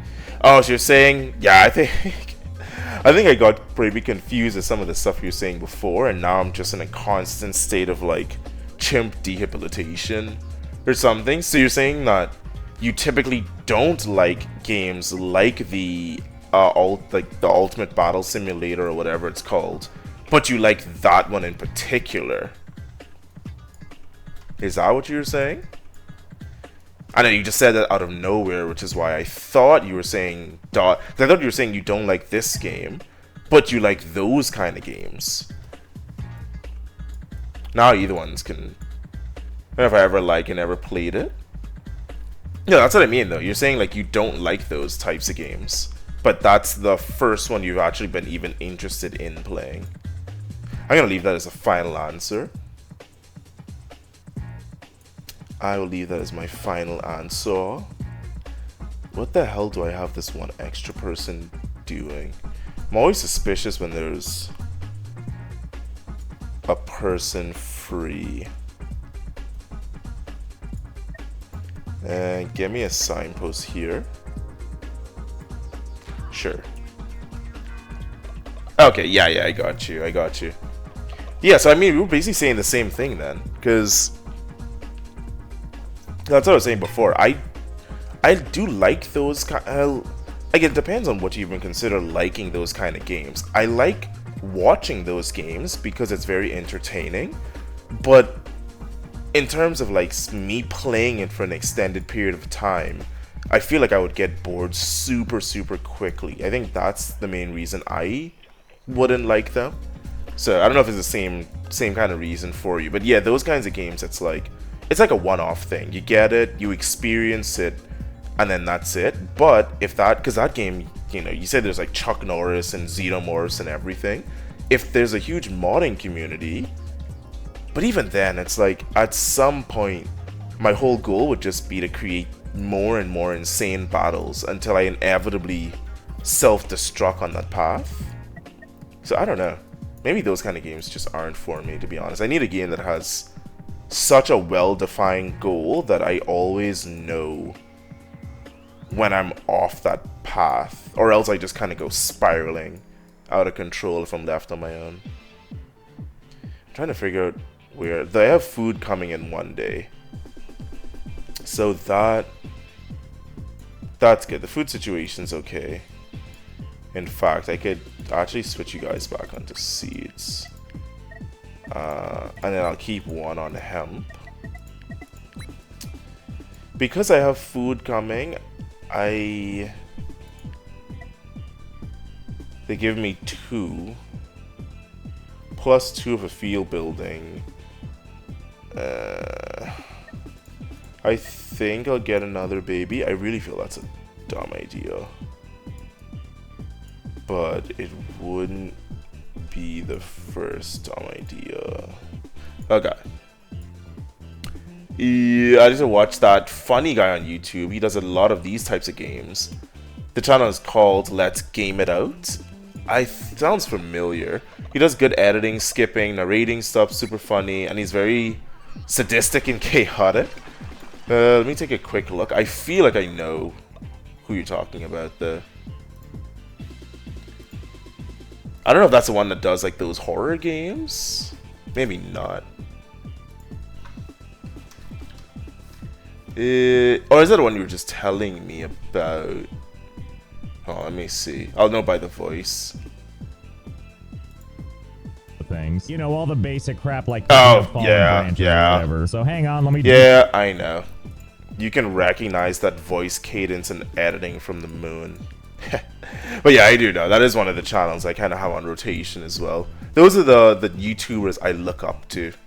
When I'm here making my jokes and hoping to entertain the masses, even if it's only 2 or 3 people, I look up to those guys and think, you know what? They used to be less funny than me. Probably still are. But they have more viewers that tell them they're funnier. And one day, I will also have a bunch of viewers telling me I'm funnier than other people funnier than me. So, I just aspire to one day make it up to those upper echelons. For now, though, we just have to subscribe, like, and binge their videos. I also find, I don't think he does it, but because I'm posting my videos on YouTube, I think you're doing the same. The thumbnail game, my thumbnail game, is far too weak for YouTube. It's like even editing, man. I think that'd make a huge difference if which just saying this is probably gonna have someone coming asking for a job, but if I had someone editing my full streams into nice bite-sized chinks, you go a long way. But that shit costs money or it takes time. Neither of which I want to invest right now. I used to look up on Frankie on PC. He was the best channel back in the day, but he got discovered for hacking and disappeared for 5 years. I mean, everyone has skeletons in their closet. That's kind of the other issue. Is once you get known for anything, at some point it's gonna come out. It's always a shame though when you have like classic channels like that seem so good and then they just disappear off the face of the earth. How much carrots am I getting? I am at 10. So 2 fields can sustain my current humanage. Okay. And I have more fields ready to go. Okay. Yeah, I think this is okay. Hold on. I think I want to get a signpost up here.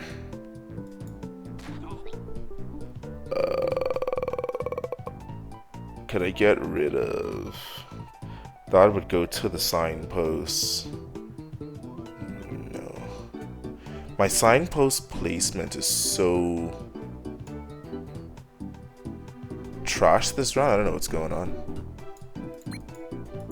I don't know what to tell you. I was like, fuck, just do one more. Just do more videos. I don't care if you hack. Everybody was hating the guy, but the content was great. That's what I'm saying. It's a weird scenario to be in, because most of the people hating on him probably has their own shit going on, right? But the problem is that once you're in the public face, it's like, well, now people feel like they get to judge you for everything. It's why I wouldn't even want to be like really up high at that level. You know what I mean? I want to have like a good, solid community. I want to have somewhere where like people enjoy coming, having a good time. I'm having a good time.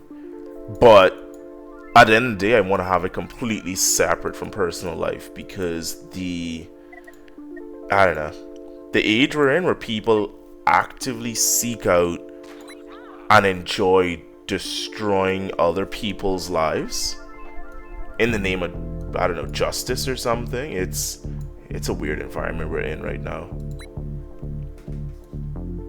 Oh shit, wait, that's +3, and I didn't get this upgraded yet.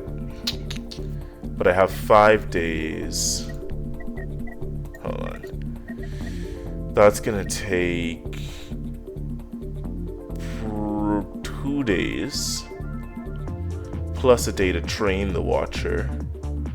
So I'm not gonna get it in time. Okay.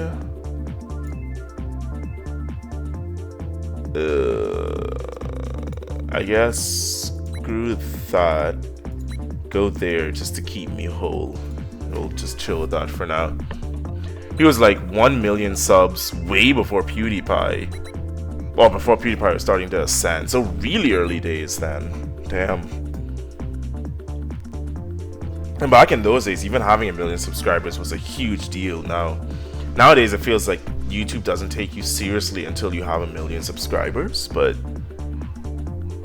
and I understand it though. It's like, yeah, he was hacking. Like, he has shit going on in his life. But the way I look at it is that if his hacking wasn't directly related to his content, like if he wasn't hacking his numbers or hacking his views, or he like used his YouTube to hack people, like, you know what I mean? If he wasn't using his YouTube maliciously, if he had a YouTube but then he also did something on the side that was bad or a mistake, then yeah, have him be punished for what he did, but that shouldn't affect the content, right? It's not like by supporting the content you're supporting what he did. If anything, you're trying to like show him that that's what he should be focusing on, you know? But I don't know. People will gladly do whatever they can to watch people burn. It's kind of sad, actually. Almost as sad as not knowing where to put my last pip. Yeah, I'll put him there. This patch of lime carrots, we're gonna call it. Lemon carrots, lime carrots. That whole patch is kind of just for later.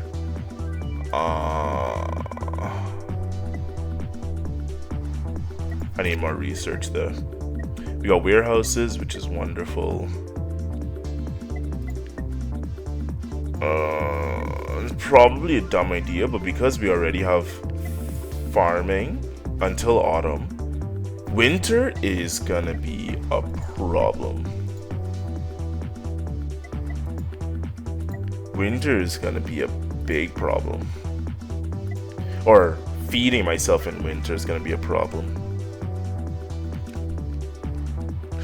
Oh well, we will deal with that later? I don't even know. Well, without the hacking, most of the content would not be the same, I guess. It's because the game was DayZ. DayZ is a huge map, and finding somebody was super hard and full PvP. Master Survival SPF with zombies. Yeah, I'm pretty sure I know DayZ. Is it the one that basically has graphics that looks like PUBG, essentially? With the same kind of thing, running around, scavenging, or something similar like that? There was just an era where there was like a bunch of those survival FPS games coming out, so it's kind of a blur to me. like the individual ones. But he was hacking in that particular game that he was making content for, you mean? Yeah, in that case, I guess I understand. That's what I mean. If the hacking he was doing was directly related to the content, then okay. Kinda, yeah. Not much you can really do about that, to be honest. You kinda get what you pay for in that case. But still, it's like, oh, the content was good. It's like, can't you just go to jail and then make content from jail? It's like, not like you have anything else to do.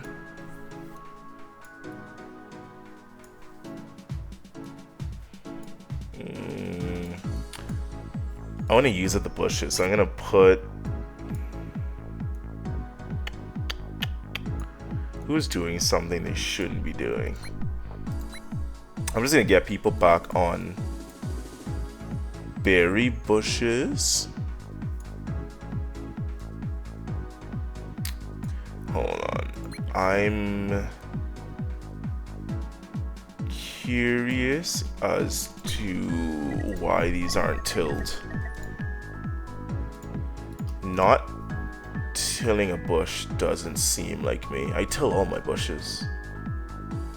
An untilled bush will never see it pass me. It's not in my city yet, it's fine. Okay. I think all my bushes have been tilled.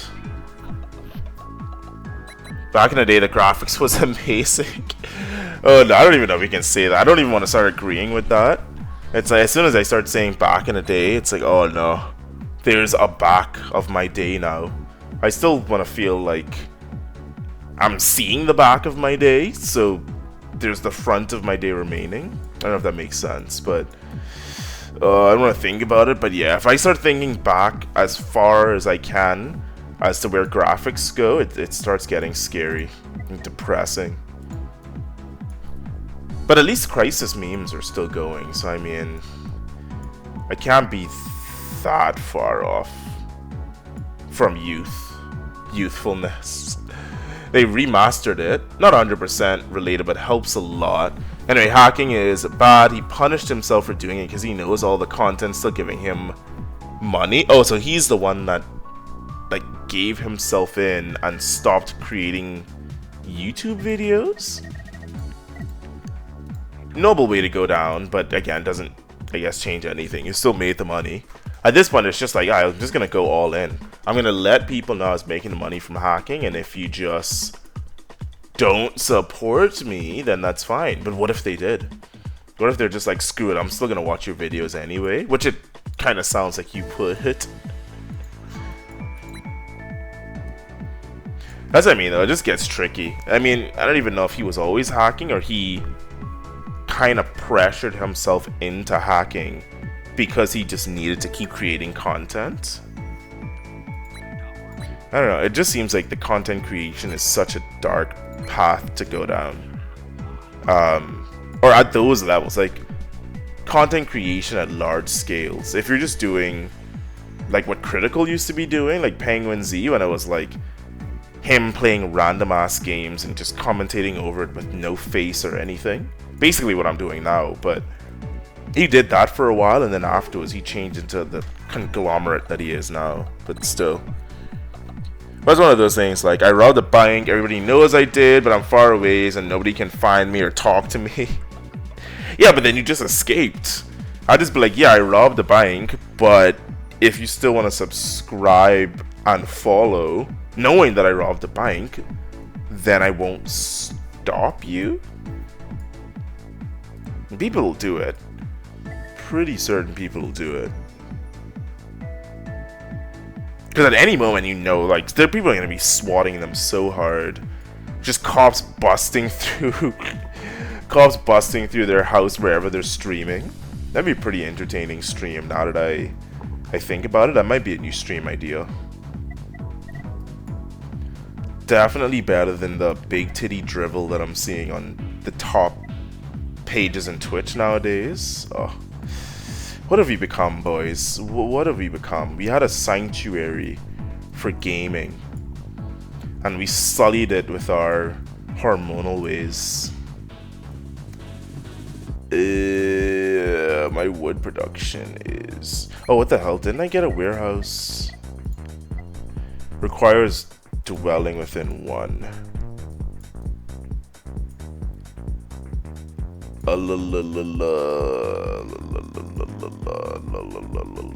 I mean, oh, that'd be costing mad wood though. That'd be costing a lot of the wood. But frankly, I think I need to, like, I don't know what I'm doing for winter. What the fuck am I doing for winter? Hold on.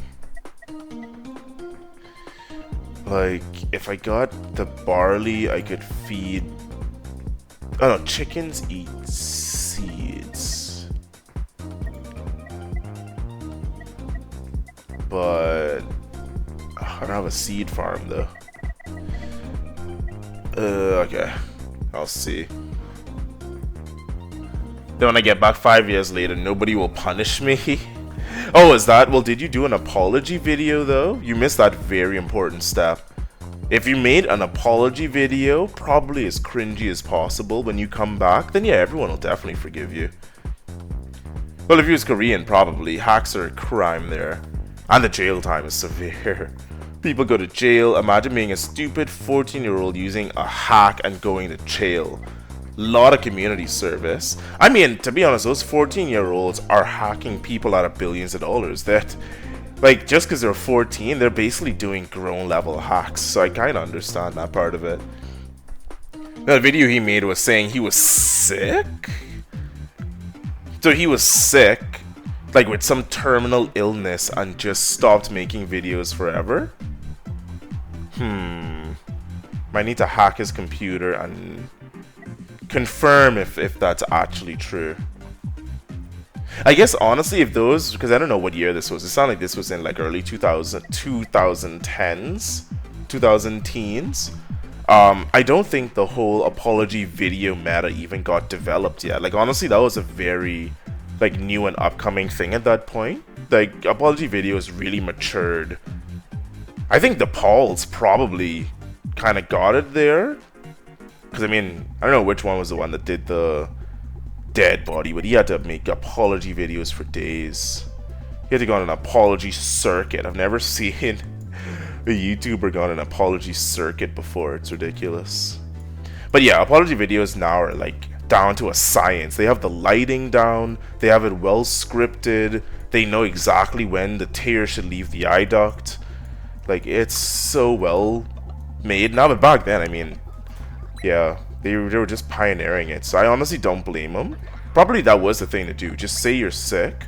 I mean, no one's gonna find out, right? Because, you know, people weren't digging into your information that much back then. Like right now, you could probably go on someone's Reddit history and confirm if they're actually sick or not.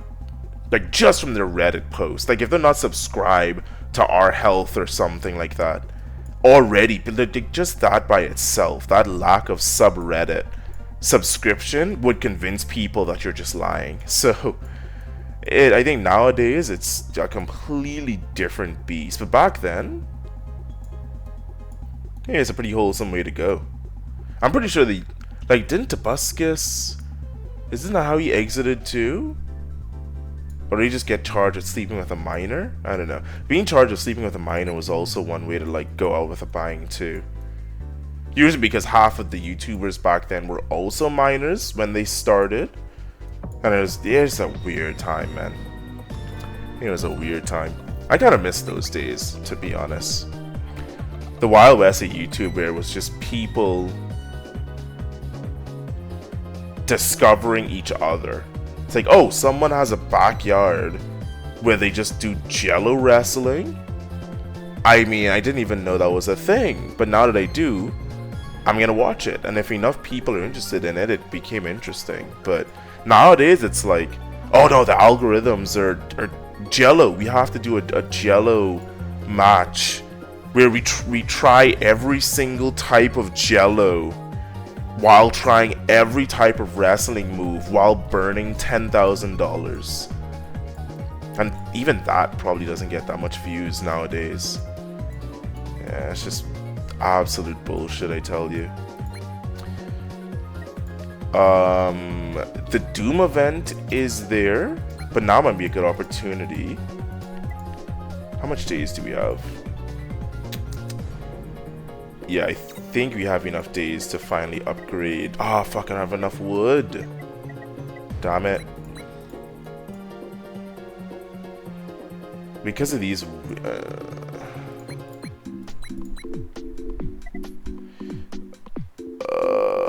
that sucks. Just when I had time to upgrade them, I'm now running out of wood.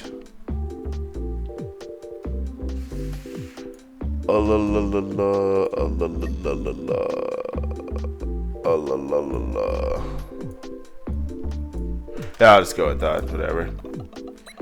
The hype now is watching people giving money away. It's so freaking weird. Most money they give, the more money they get. It is insane. It's, I mean, at the same time, it's almost kind of genius. Like, we already knew the rich got richer. So, you know what I mean? It's like, if you could afford to open a 3-star Michelin restaurant, you're now open yourself to making 3-star Michelin restaurant money. You know what I mean? So it's basically that concept in action, I think, where it's like, well, if you already have money, because like I couldn't start a YouTube giving money away, it wouldn't be sustainable. Like, it would literally fall apart. But if you already have money to give away, and then you start out a YouTube knowing that you have money to give away, and you can make money back from people seeing you give money away, in that scenario, the more money you dump in, the better. Because you just go outlandish, do something crazy, and a bunch of people are going to watch it. But if you start off like, oh, I'm going to give like 10 bucks away, 20 bucks, you basically just bleed yourself dry.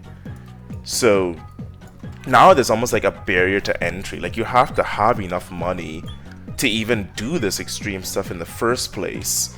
Because if you don't do an extreme enough thing, you're not going to make back enough money for what you put into it. It's like, if I'm going to, you know, buy Pokemon cards or Magic the Gathering cards, I can't just be like, oh, I'm going to buy some cards and open it on stream. It's like, no, I'm going to buy every Magic the Gathering card in existence, which probably costs $100,000.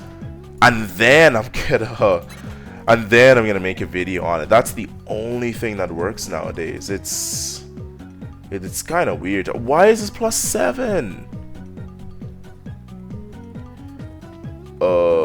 That might actually be a problem. I mean, I have 8 days. Let me...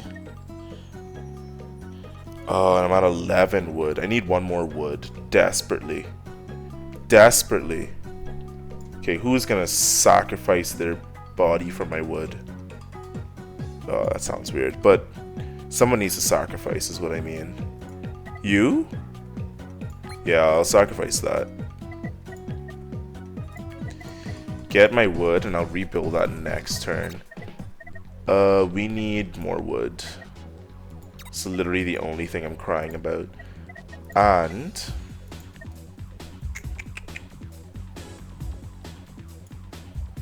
probably want to plop 2 of those down as well. Let me see. This has to be right next to it.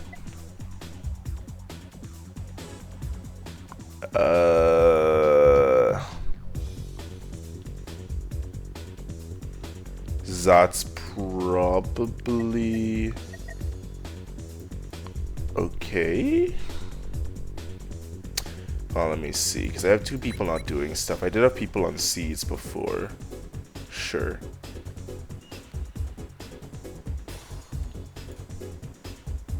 Oh, I can have them gathering water because it's raining now. Yeah, let's go with that. Mr. Beast was saying the first 10k he won from YouTube, he gave it all away. But I doubt he only made 10k. Plus his mother was already rich. I think she's an accountant or something. She's probably quit the old job to work from him. Again, that's kind of a good example of what I'm talking about though. If she's an accountant, if like, I don't know if that's actually true, but assuming it is, it probably means she knows how to handle money.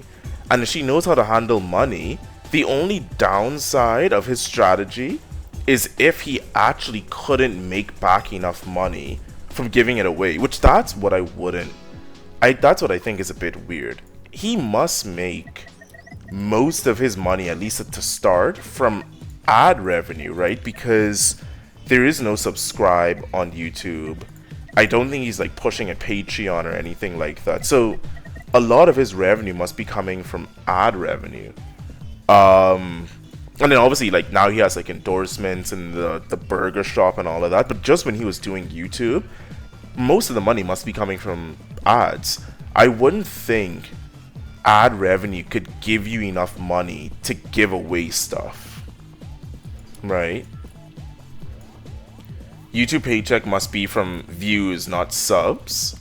Well, again, they're well, that's what I mean. It's like it's the ad revenue you get that's just paying out from YouTube, right? So that's definitely just based on the number of views and then maybe the number of people that clicks on the ads and that kind of stuff as well. But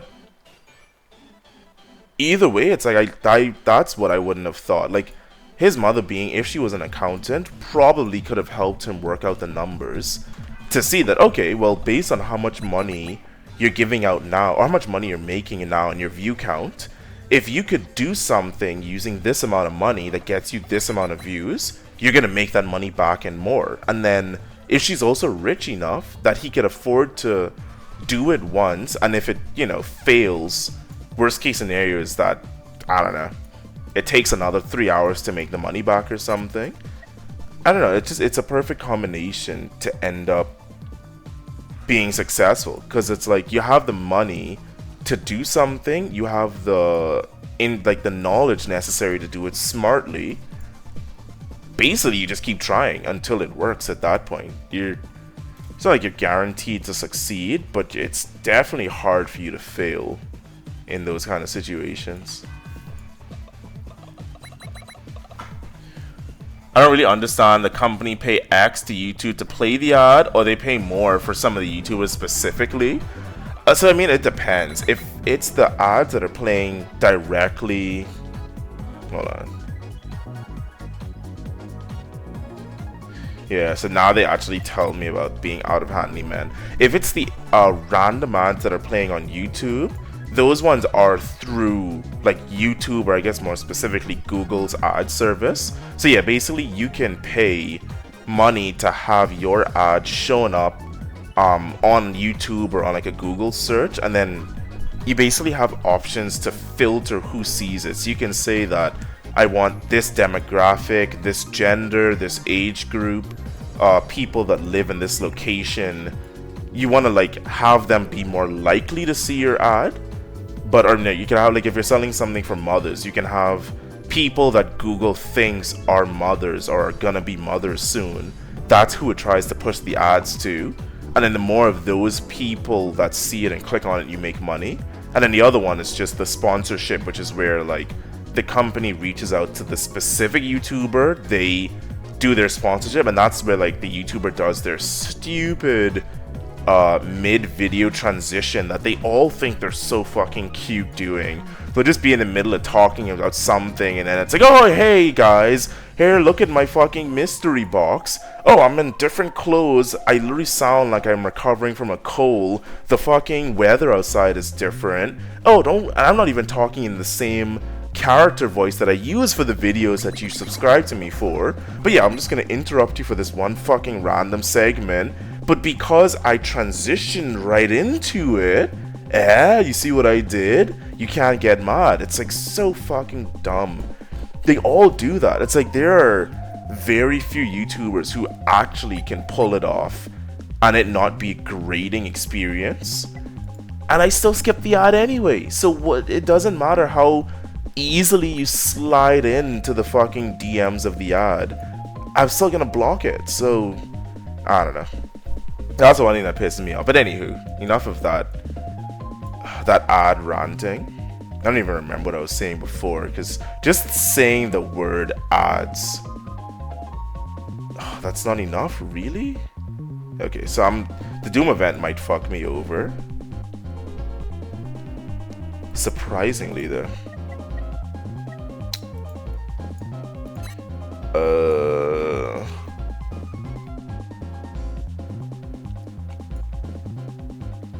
Doesn't it show me handyman? Yeah, it does. Sure. It can be totally random. For example, I pay X to YouTube for Y service. How would I know the ad will be on the biggest YouTubers? Ads on Twitch are really annoying, and some channels or streams don't even know how to do proper stuff. You go on some new channels and ads every 10 minutes.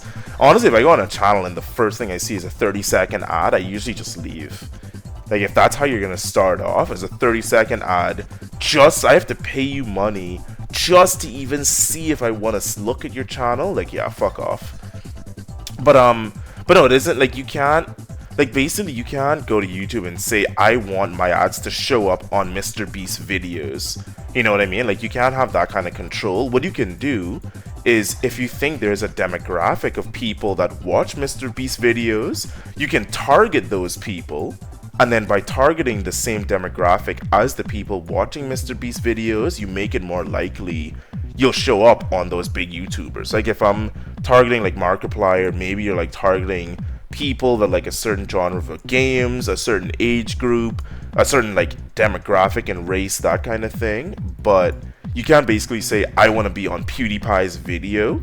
The only way you do that is basically reaching out to PewDiePie and actually getting like a sponsored deal with him where PewDiePie sponsors you in the video, but then YouTube has nothing to do with that. Like, YouTube doesn't get a cut of that kind of money at all, right? So those are like the two kind. Usually the bigger YouTubers all do the sponsorship because, again, they get complete control over it. They choose the sponsor, they choose what to advertise to their audience, they choose what deals to accept and how much they get paid. But they usually will still have ads running because it's just kind of like, it's just extra money trickling in at that point, really. I want to build another one of these. I don't think it matters though. So I think I might just accept my fate with that one. I'm gonna get the wood stock though. 3. I can get 2 wood stocks. That'll help out a lot. My ads are just once per hour, 1 minute ad per hour, which, to be honest, that seems acceptable. Most of Mr. V's videos, big companies pay him to do videos and no ads at all. Sponsors, yeah, I forgot that word. I think it's a conflict of interest with YouTube. Yeah, that's what I was saying though, is that none of the big YouTubers do the actual YouTube ads anymore, because just like what you're saying, you have no control over it. Like, you could literally have inappropriate, you could have like a kid-friendly channel, and just by, you know, YouTube or Google's ad algorithm screwing up, you could have inappropriate stuff being shown to your young audience, and you have no control over it. So all the big YouTubers, they basically only do direct sponsorships as like the primary source of getting money, right? Until they have their own thing, really. But by channel settings, removing the ads from it just because you have 100 million viewers. Did they remove? I don't know if they removed the ads though. I'm not sure if they remove it or if the YouTuber actually chooses to stop displaying ads, because it's like, it's just a way better deal for them. Definitely is the conflict of interest for YouTube, because YouTube wants more ads being played. Like, more ads on the bigger channels means more money for them. Sponsorships don't help YouTube at all. So it's really in YouTube's interest to have the ad route. Come on. Oh, yeah, that wasn't even close. That wasn't even close. But yeah, the whole thing you were saying, if I was doing mine, at worst, what I would do is like the 15-second ad or something like that at the start of the video. Like, the 30-second one is absolutely ridiculous. I think a 15-second ad, or if, I don't know if there's an option for like a 10-second even, but like a 15-second ad for me is almost like, it's filtering out people more than anything, because a lot of times you just have random people that come by and they're like effectively spam. But if you're willing to wait 15 seconds, I think that's okay. And then I'd probably do like you, I'd do like a 1 minute ad every hour, which means in my normal stream where I do 2 hours, it basically would be like one ad in the middle, maybe one ad at the very end of the stream. So at most we're looking at 2 ads and then the 15-second. Oh god damn it, they got flooded and I need paper. Hold on. Damn it. To be honest, I think we just destroy them. I don't even think it's worth trying to save them. So we have Cataclysm and Sickness coming up.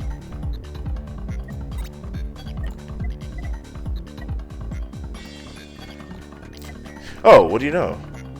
This deals with both Cataclysm and Sickness. That's hilarious. Requires a water. Okay, let me do some stuff real quick. I want to get. No, I don't want to put you there. I want to put you here. No, I don't want you there either. I want you there? I just want all 4 sides of this. Right? I can put a water maker here surrounded by more stuff because the requirement for things being around water makers is starting to annoy me a little bit. It's a teensy tiny weensy whiny bit. 80. 15-second ads are okay. Some of the minute ads are annoying because you watch it over and over, very repetitive. I mean, to be honest, I don't think anybody watches any ad. Like the 15 seconds I think are good because 15 seconds is probably enough time for you to just zone out and the ad's over. 30 seconds, it's like you almost have to think of something to do, but you can't commit to anything because within like 10 seconds after you figure out something to do, you're gonna have to watch the stream. I think 15 seconds is like, oh, there's an ad. Oh, how long is it? Oh, it's 15 seconds. Oh, there's only 10 seconds left. Whatever. Ad's over. So that I think is fine. But it being repetitive, I don't even think matters because no one actually watches these ads. And that's why the minute one is insane. Like the minute one is there.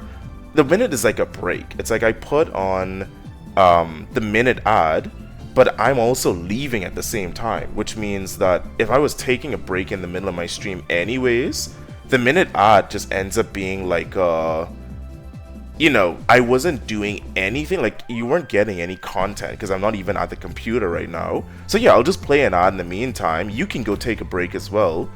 I'll still get the ad revenue even if you don't watch the stream, but you just have it running on your computer, and then we both come back and continue.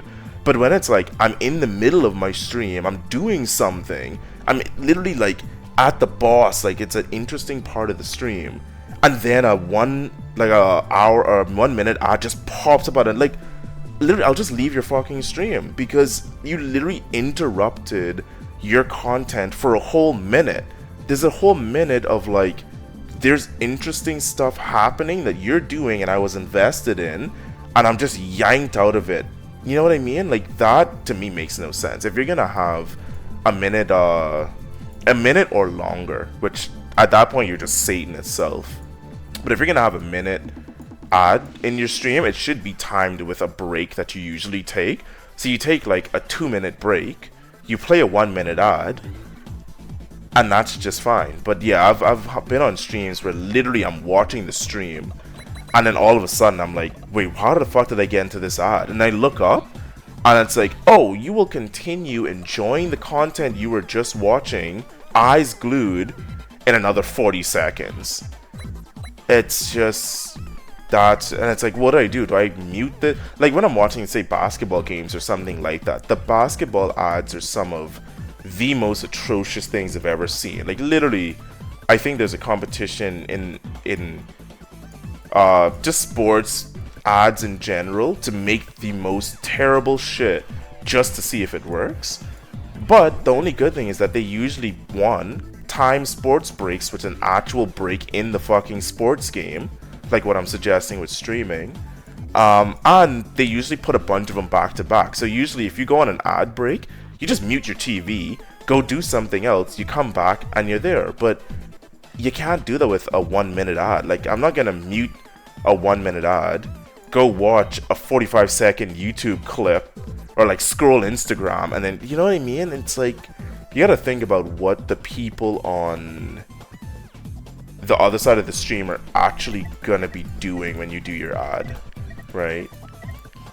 But anyway, I don't want to get started too much. I have a long history with ads. I was literally thinking of starting a company whose entire purpose was to reinvent the entire ad system, because the way we do ads now, I'm shocked that it works. Like the fact that it actually works, and I don't think it does. I think it's just that, I don't know, I honestly can't explain it. I've never seen another human being that ever said like, man, I really was glad I ran into this ad today, because this ad showed me exactly what I was looking for at the price I wanted, and I was able to get. It's like, no one fucking does that. Everyone skips advertisements and rolls their eyes at billboards. So let's just dismantle these, because I need these feels. But yeah, I can't get started on ads. There's a much better way to do ads, and it's really the way it's the way shops work. It's the way like window shopping works.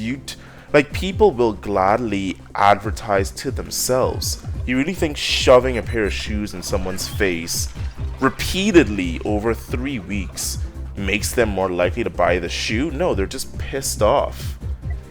But if you just had them go somewhere where they can be like, hey, show me ads for shoes, I don't know what color, show me ads for shoes, and then eventually you find yourself looking at ads for brown shoes, you're probably gonna buy it, aren't you? But these fucking idiots think that shoving things down your throat repeatedly, even if it pisses off 90% of people, or 99% of them, the like 1% it doesn't piss off makes them enough money, that somehow this strategy works. It's fucking mind-boggling, man.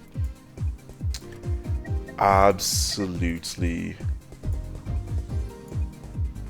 gob-stopping. Let's get some houses built. Why am I gathering stone? Do I have the stone workbench? No, because I interrupted it. So I don't need both of you on that.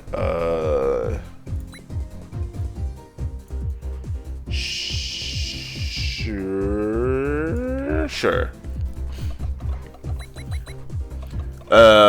And I don't even know what type. Yeah, sorry, I think I was ranting for a bit there. I don't even know what type of ads are appearing on my Twitch. I can't see them only if I log in with some other account and check your channel. But when I do that, it auto logs out from the other account on the same IP.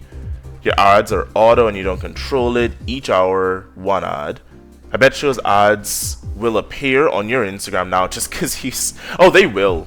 They absolutely will. Like, it's actually almost 100% confirmed. The amount of time I've just been like saying the word burrito, like literally, if you just say burrito for like about 3 minutes, I guarantee today you're gonna see burrito ads on your phone. They don't even hide it anymore. It's like immediately when you talk about it's because I know it's stuff I'm not even interested in. I'll just be talking about like, oh, like a canoe for a paddle because I was watching it in a show. And then all of a sudden I'm seeing ads for canoes, and it's like, brah, I know I've never once went in any shopping platform and typed in the letters that combine to form the word canoe, and yet here I am seeing ads for canoes. It actually doesn't make sense.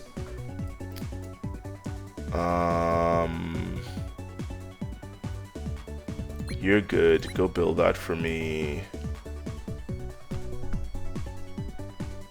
Sure.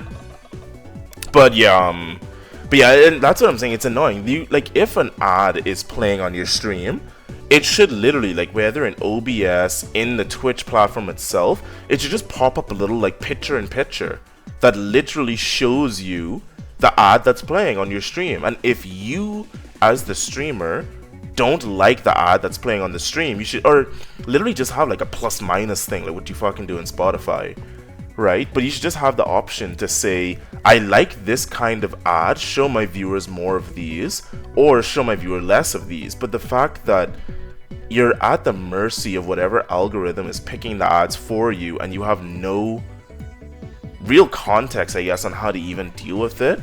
That's what I'm saying. How the fuck does this ad system work? There's so many ways it could be done better. But pretty much we're still, like, ads have not evolved since their introduction. Like, the digital ads, they are exactly the same they've always been. Just shoved down your throat in mass. You know, put, like, random quirky things that just, like, it's just like clickbait. Like, ads just kind of turn into a little bit more clickbaity, but there's been no, like, in the ad space, there's been no actual, like, innovation, right? So I have no fucking clue how that's still a way to make money nowadays, even though there's nothing about it that's gotten better for, like, 3 decades at this point. It's just insane. So many times I was typing dumb stuff to my friends on WhatsApp and some random ad appears on Instagram. That doesn't surprise me, because Facebook, or I guess Meta, but Facebook owns, well, Facebook, Instagram, and WhatsApp, right? So literally the exact same ads that you see on Facebook, or no, if you get shown an ad on Facebook, the exact same logic will be used to show you ads on Instagram. Right, so they're basically sharing the same data pool. That doesn't surprise me at all. And then anywhere that uses like Facebook's ad service is also going to be doing the same thing. So you can be on a complete random blog site, and that blog site will still show you the same stuff that you're seeing on Instagram, because it's just literally just Facebook ads being used by a third party. Yeah, it's so dumb. It must be the same system they use on the intelligence agency. If some terrorists talk crap on WhatsApp, they will know. We have no private life anymore, only if you shut off your cell phone. What's funny is I actually think, like, because before that used to kind of be the joke, in a way, is that it's like, oh, the government's spying on you, or it's some kind of, like, intelligence agency spying on you. At this point, I'm pretty sure the people who work at the intelligence agency are getting ads on their phone that they don't understand how. Like, the person from the CIA are looking at their phone like, how the fuck is my personal phone giving me an ad for nuclear detonators when we were talking about that at work in an underground bunker? So at this point, I think even the government and the CIA is kind of lost. Marketing companies are who run the world. They have all your information. They know everything about you. They know what you want, what you desire, how much you're willing to pay for it, what sale will get you to pay for it even though you don't want to. I don't fear the government anymore. I fear a company that knows how to market well, because that company could literally convince me to kill myself at this point. That's how good marketing has gotten these days, is you will literally fuck yourself over because that's what they convince you is the best thing to do. It's insanity, man. It's actual insanity. Let me get my research leveled up. Have I watched Mission Impossible Dead Reckoning? I think I haven't. I'm gonna say I haven't. The AI is all over everything, the entity. It's a terrifying thing because it's totally possible, an entity controlling everything and nobody knows. This is what I mean though, it's, I don't know, we're rapidly approaching more and more where stuff going on in real life, oh, what the oh, they're hungry, what the, wait. Ooh, did all my bushes run out? Wow, my bushes ran out while I was fucking talking my life away. Okay, hold on. I'm like, why am I getting so much? What the hell? I was wondering why I was getting so much sickness. So I think I don't need any of you guys until this and this. Well, I want two. I want two people stockpiling. One person making a baby. One person on wood. I'm gonna repair this so that stops irritating me. 12. I can support 12 people. Give me a second here.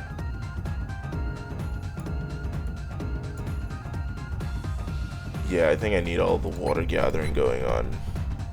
Probably. Okay, what was I saying? Yeah, but that's the thing, is we're rapidly approaching a point where it literally feels like life is like, or movies are getting less boring than life, because the whole thing you were saying with the entity controlling everything, effectively think about something like Google, or like how YouTube essentially has a monopoly on videos, right?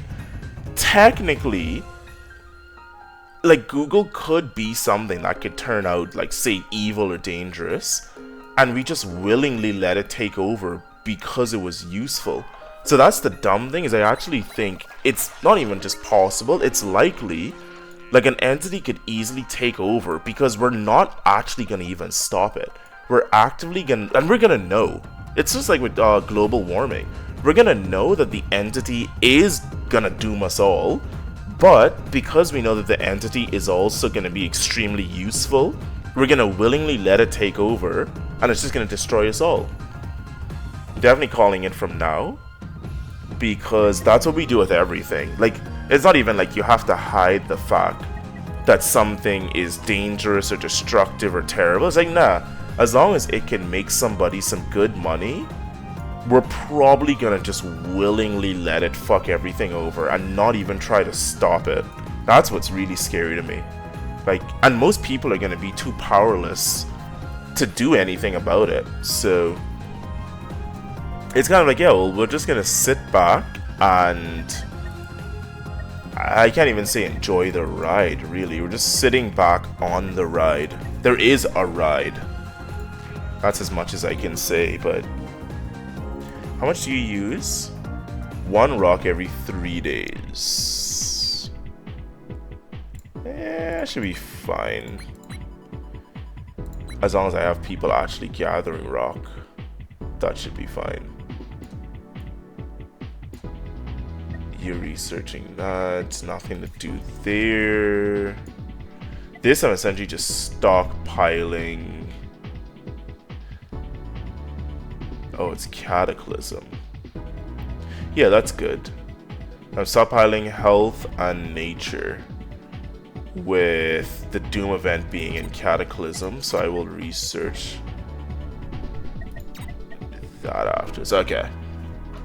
Feed the plebs. It wasn't my fault. I had like a surplus of bushes. Somebody smuggled some bushes across the border. So, unfortunately, those berries are gonna get crushed up and snorted or something, because I swear I had way more berries than that, and it just, my berry supply just disappeared. Don't be the Brazilian president. Hey, come on. I'm not that bad. Come on. Out here causing mass chaos and murder. He just give a damn about money, and he spends the money all wrong. Only way to stop it is going to live on the woods, fishing. Wally movie, everybody will be fat, sitting on auto chairs and eating donuts.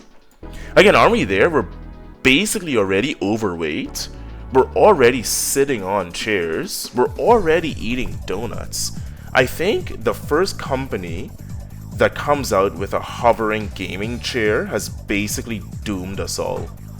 Because I think that's what we're waiting for as a species. We need the floating gaming chair technology to kind of catch up with everything else. Now, if I can sit down on my gaming chair and hover from here to the fridge and back without even setting foot on the floor, oh man, can you imagine how much calories I would save? How much calories I could pack on? Oh man, that's... What the... I literally had a bush here. So these people almost willingly starve themselves. It's a bitch, but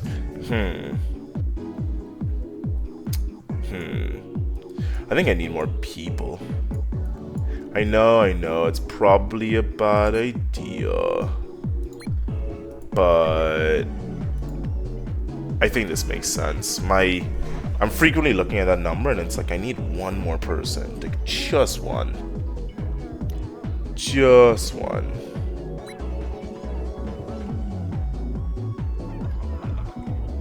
Oh. And then I put them back. They'll think that's a genius idea. In Back to the Future, they did hovering cars in 2010. I mean, Back to the Future had hovering everything. Those hovering the hovering skateboard, I've been waiting for that shit to be invented for so long. And then they had the audacity. After that shit, can you believe they had the audacity to call this thing a hoverboard? Like, what the fuck was that? Like, I do not understand. I mean, literally this is what we're like, yo, I can't wait until we can get some shit like this. And instead, we fucking got this? It doesn't even hover. It's a rollerboard.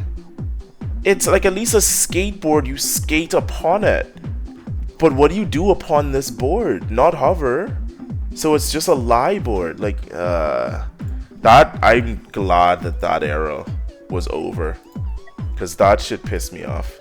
That shit was everywhere too. Everyone and their grandma had the hoverboard. You don't think his hovering stuff is possible? Magnetic streets? I think there might be other ways to do it, but the magnetic streets idea was always that was like the obvious one, I feel. There's like, you have to have like the two magnets hovering. I think there has to be another way, but it's not going to be through magnets, because you're right, magnets has a whole other host of issues. Wait, there's a new hovering board there. Wait, in the pictures you mean? Was there? Or are you just trolling me? Where? Did I exit it out because I was so angry? Now, what am I opening here? What am I opening? So what was it? Hover. Was there... What new hoverboard do you mean? This one? Or... This? Is that the new hoverboard? To be honest, that one is kind of cool, right? So that one actually does kind of give you a bit of a sensation you're hovering if it looks like that. Is that the one you're talking about, though? No, the actual floating one? Oh, this? It's that one? The only hovering one? You say the only hovering one in a picture of nothing hovering. I don't think... I think you need more descriptive words than hovering. I mean, there's this, which is called a hovering board, but is not hovering. There's these, which are all wheelbase and not hovering. You can tell me if I'm like hot or cold or something. There's nothing here that hovers. There's this, which is I think the same thing as here, where they did like a magnetic half pipe or something, and then they had this. I think I remember watching this video. Above it, this one, the hoverbird. Oh, this. I thought you meant the hoverbird. You sure you don't mean the hoverbird? Because Lex's hoverboard.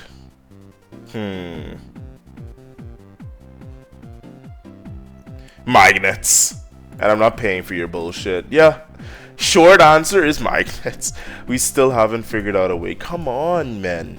We have quantum mechanics.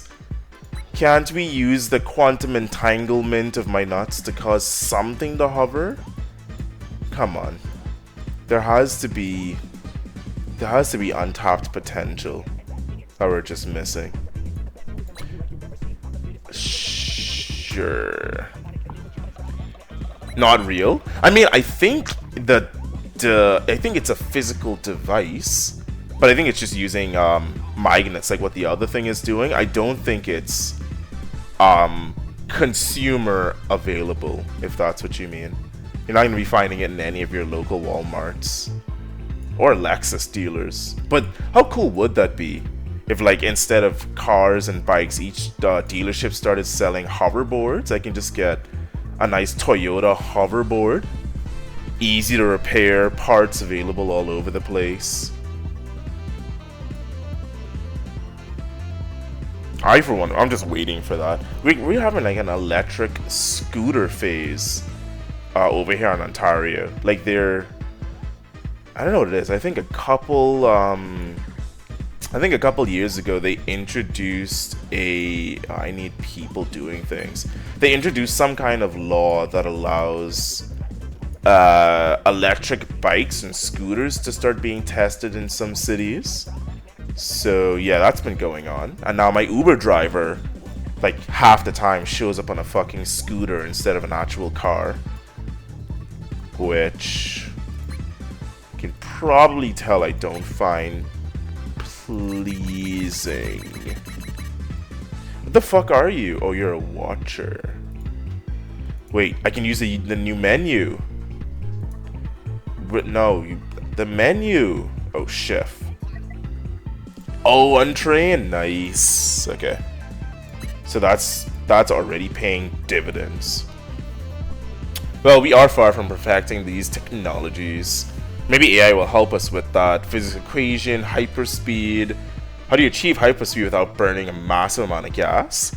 I mean, that actually isn't a difficult question answer. It's not really burning the gas that's the problem. It's more shooting stuff, right? Because, like, if you're in space, you can basically accelerate at any speed, and eventually you'll hit light speed because nothing slows you down. So the real issue is, like, if you start out with no gas, you essentially need something like basically you can have like a fan at the back of your ship just blowing, and that'll eventually speed you up, but it's not going to be very efficient. So oh no, Dapple got stuck or got sucked. Man, something that jumps. Yeah. Like if you're talking about like those huge hyper jump speed type things, I think it'll be feasible though. To be honest, it's essentially like I don't know, if you have like an ant or something like that, right?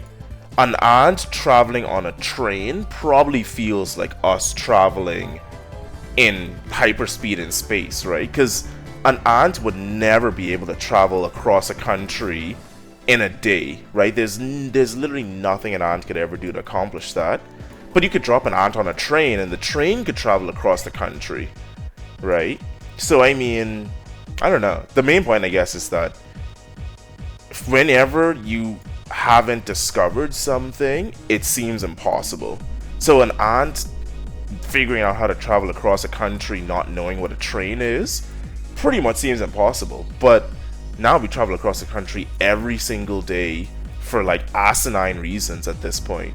You know what I mean? And ants can kind of just tag along for the ride. I think it's the same thing. It's like, we'll figure out something and hyperspeed will end up being trivial, I'll say. Didn't I... Oh, my toolmaker is the one that got stunned. You piece of shit. You would. But yeah, I think it's just one of those where it's like, it's undiscovered territory, so you can't even fathom what it would be like. I don't think it's difficult, though. I think it's more of a couple missing pieces to the puzzle type of thing. Einstein said time is relative to the size. That's not the problem. I mean, nobody in the universe found a way of jumping on the universe. I mean, that's what, because like you're saying with the whole relative thing, technically that's what light does, right? Is that light doesn't experience any time. Light essentially just like teleports from one spot to another instantly, right? It doesn't matter what distance, or from the light's perspective, that's what it looks like. So, I mean, that way is simple. You essentially have to find a way to get rid of all your mass. And if you have no mass, then you could technically teleport to anywhere in the universe instantly without experiencing time, right? So That's one way you could possibly do it. Alien stuff are just conspiracies. I mean, I think on Earth they are, but I do think other life out there definitely exists. I think life not existing out there is probably even weirder than if there weren't aliens at all. I think that'd be super strange. Have they visited us? That I don't think, but jumping, light speed is fixed. Jumping is faster than light speed. Light speed is number one, then sound. No, but I don't mean the that's what I'm saying. I'm not saying the speed of sound. I'm saying it's like the relativity of it, right? Like when you travel at light speed, essentially you don't experience time from your perspective because of how relativity works, right? So if you're looking at a beam of light, you see the beam of light moving at light speed for sure, but the beam of light thinks that it's moving instantly. So that's my whole thing, is that you can move instantly and not experience time from your perspective. The problem is that you are still experiencing time, like time is still passing around you. So you essentially need a way to travel through space as if you have no mass, but also without, basically you're traveling through a very far distance in space, but you're not moving in time at all. And that's what I don't think is really feasible. They're basically the same thing. So every step you take in space, you make a step in time. If you go hyperspeed in space, but also go zero speed in time, you're basically doing two like conflicting things at one time, you know what I mean? So that's why it's relative, is that from your perspective, you could be going hyperspeed, but technically you're not actually going hyperspeed. I just had a kid born and they're already doing something. Probably farming. I don't think lightspeed can accelerate. Like that example, lightspeed can't stop and can't accelerate. It's one speed and not its a type of measured size. Well, again, I'm not saying like the speed of light itself is changing, right? I guess the main thing is that speed itself is just relative. So what you consider speed and what I consider speed is different for each of us, depending on how fast we're moving. So because light is moving as fast as possible, it experiences as little time as possible, right? And if you're moving as slow as possible, like in a black hole, you experience a long amount of time. Like time just passes by, right? And it seems to take a long time. So that's what I mean, is that if you were a beam of light, then sure, it looks like you're teleporting around, but yeah, I don't think there's any way to like actually do the hyper speed, but also not travel in time. But hey, if something can figure it out, we'll see. Buy a churro. Yeah, go get your churro, man. Don't let the churro guy get away. Go hunt down Mr. Churro. Yeah, let's continue with that. Let's continue with that. Somehow this run's been going okay, even though I'm just using half my brain. I know something's gonna go terribly wrong soon. And I think it's because winter's gonna come. And I'm almost certain I don't have any way to feed these people during winter.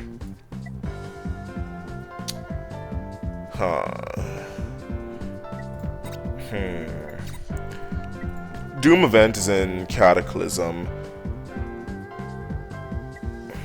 I think those are both fine.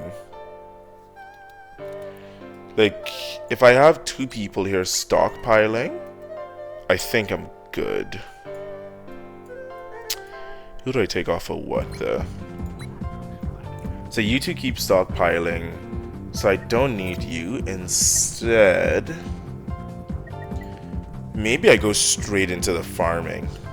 I mean,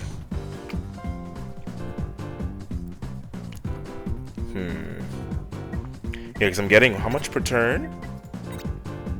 Oh, did I not upgrade this yet? Fuck me.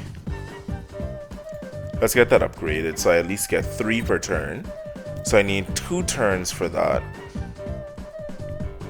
3 more turns to get that so I can butcher them, which is 5 turns.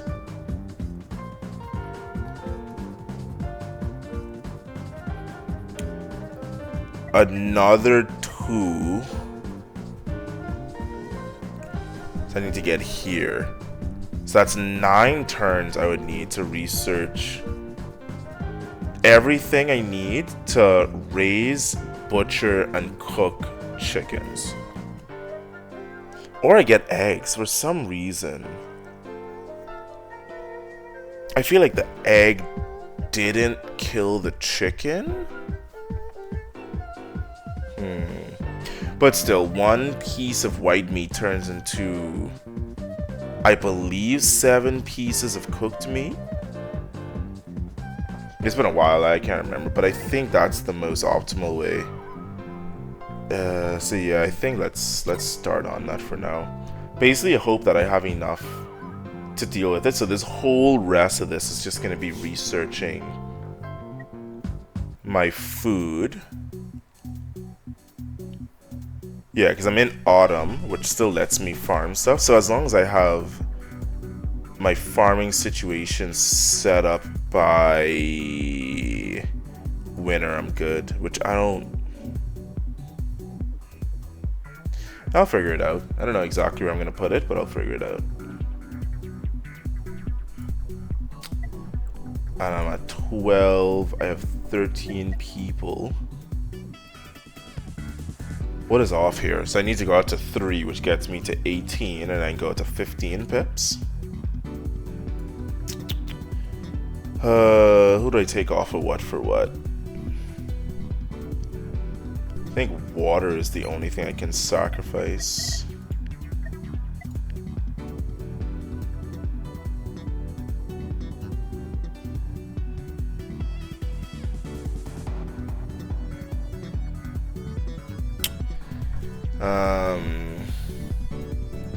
So I'll put 1 of those. These have 3 days. These are all out of sync, which kinda sucks a little bit. Basically, I just need to have 3 in rotation instead.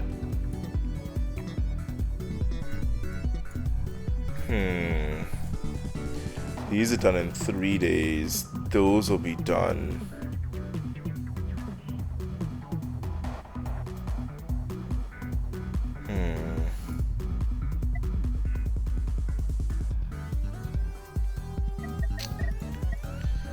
It's a little bit janky, but I might have to put another one there.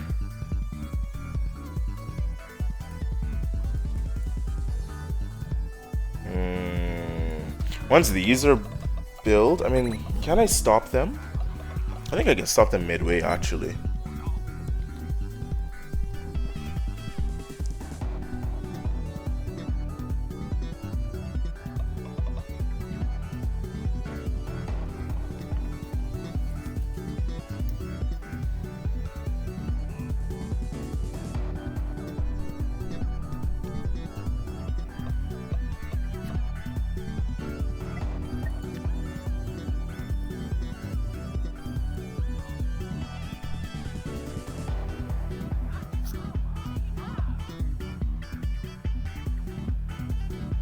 Okay, that's just a season change.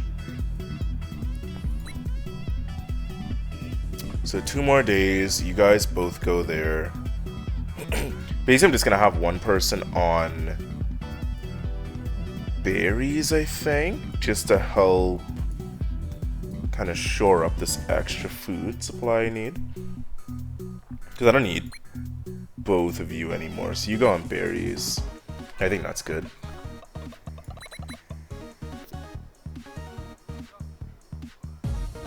Once I have 3 in rotation, then I'll start upping my population again, but I'm a little bit handicapped for right now.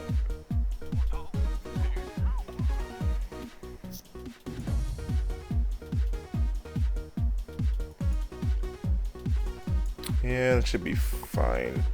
I can also get these 3 as well in rotation, but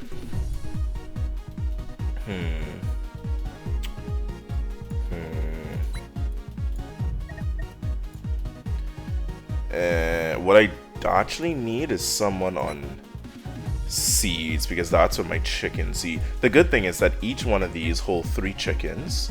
Each chicken takes a seed. this gathers 3 seeds, which basically means each one of these supports a chicken pen by itself, and I have a ton of forest space. So how do you think going for chickens is gonna be? That's gonna be the play. Put this here. I'll put another one. Why do I not have anyone free? That's kind of weird, no? Okay, you take a turn. Build this. I'll put it maybe there. And dismantle that after. I basically just want to get my farm set up around here somewhere.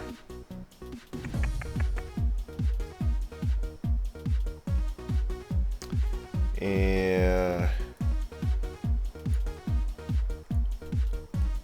yeah, I'll figure it out because this is like a nice open area. I kind of want to get all of in here set up with farm, or here with the, do you call it farming? Yes, this is farming. This is farming. This is agriculture. I don't know. Shit, there's an official term for it somewhere. Yeah, let's keep going.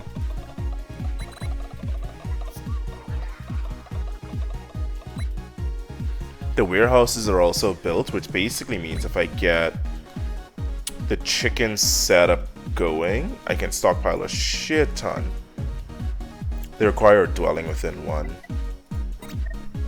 I forget, I think this needs to be next to this as well. These just needs hunting, from what I remember, which... I'll keep these sheep here, I guess.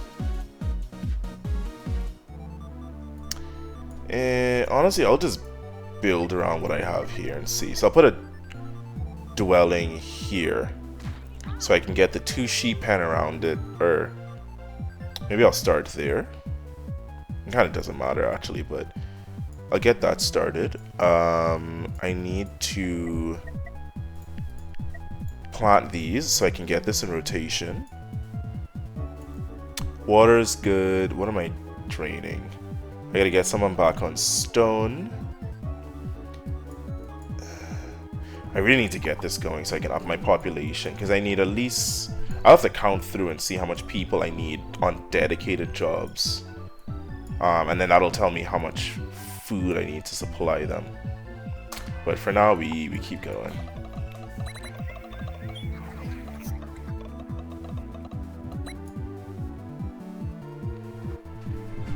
Okay. We do have the wood, which is great. So...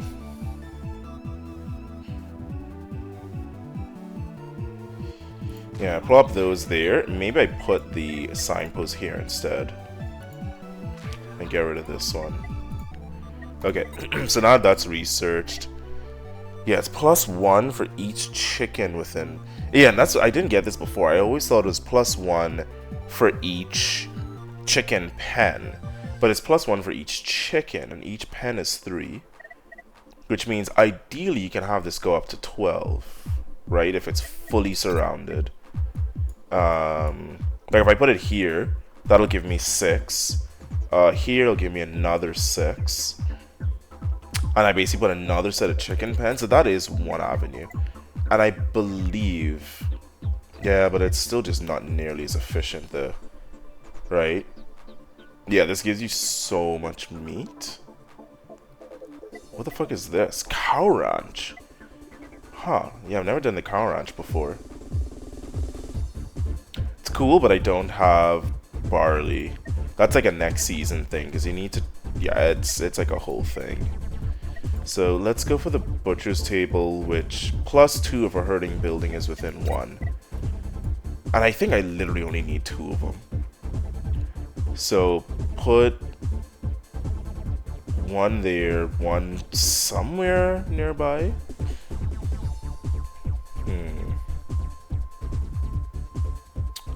Did I put the signpost there, maybe? I want to keep that because I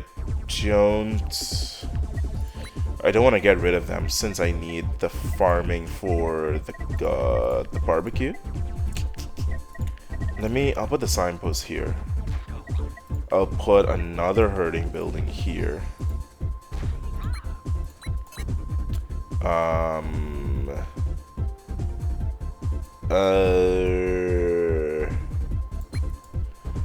go make that for me. You're doing that, you're getting rid of that, and then I'll put the butcher's table there and there or something. I don't know, I'll figure it out. Oh, you're back from your churro adventures? Oh, now I want a churro. And you got it from like a dude just passing by, like a churro guy, which means you got... I mean, you can only have fresh churros, right? I think churros explode, like self-destruct after 2 or 3 minutes if you don't eat them fast enough. So, nice, delicious, fresh churro. Oh, delicious. Delicious. Let's keep going. Churro is so good. Do you like a churro car? Wait, do I like... Do I like colons? The guy uses the SpongeBob theme. Wait, is this churro guy basically the equivalent of an ice cream truck? Like just driving around, blasting some music?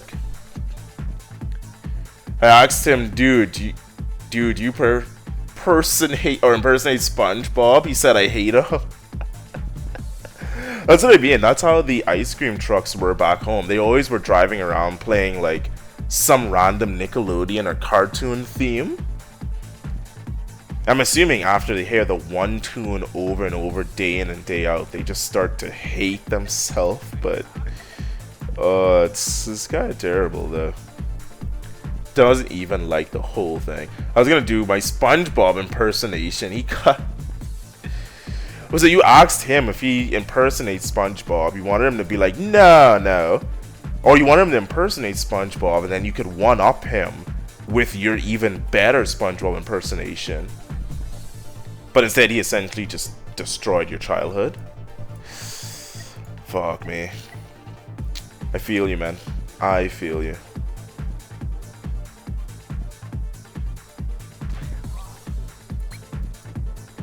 But yeah, you have to do a clip of your SpongeBob impersonation now. Do you get that if you subscribe to the channel? Well, that should just be like when you go to the Twitch channel and it has the video of like, oh, this is what your channel is about. It should just be you doing the SpongeBob laugh over and over and over and over again repeatedly. If that doesn't get subscribers in this day and age, I actually don't know what will.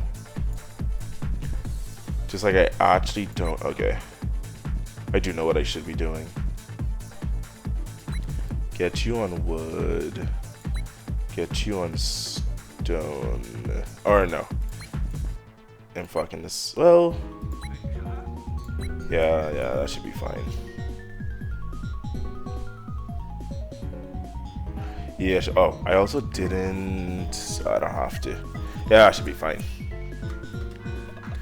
It's because the churro truck have those music messages with SpongeBob theme. If you watch my Twitch next time, I'll show you. From SpongeBob, Brazilian voice is very similar. Oh, like the default Brazilian voice is close to the SpongeBob voice? Oh, you mean the Brazilian SpongeBob voice. Okay. I don't know, I just stereotype all Brazilians as having SpongeBob voices. But I've never heard the Brazilian SpongeBob. I don't even know what that experience would be like.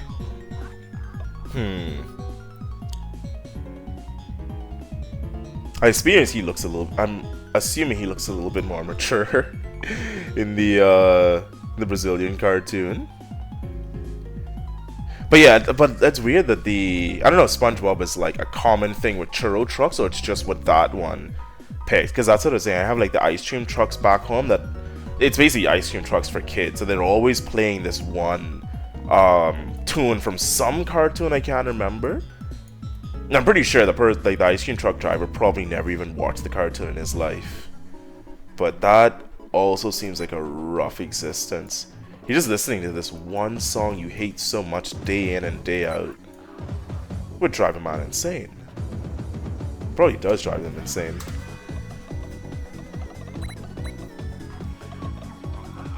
Do I want a link? For the Portuguese SpongeBob, you mean? Yeah, sure. I'll take a look. Adults love SpongeBob. The animation is crazy. Oh, absolutely. Especially the, like, older SpongeBob. Older SpongeBob was effectively Oh, what the hell? That might actually be kind of useful. The old school SpongeBob was effectively a adult TV show, man. It is ridiculous. Like, nowadays I watch it, and even then I'm just like, did my parents actually let me watch this as a kid? Because they must have understood the jokes. But I don't know. Either my parents were cooler than I thought they were, or those jokes were just flying over everyone's heads. Because SpongeBob does not hold anything back. It's insane. Wait. Did I fuck up here? Yeah, all of these are supposed to be on the same thing. Hold on. They are all off for some reason by 1. Being off by 1 really irritates my soul. Also, I guess I can get more Babas.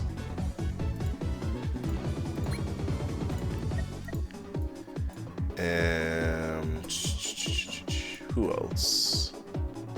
I can take you guys. Make another baby. Yeah, nice. Some of the jokes are fucked up. Oh, most of the jokes are fucked up, man. It's insane. This is the Brazilian voice. Alright, I'll play. I'm basically about to end the stream in like another minute or 2, so I think let me see.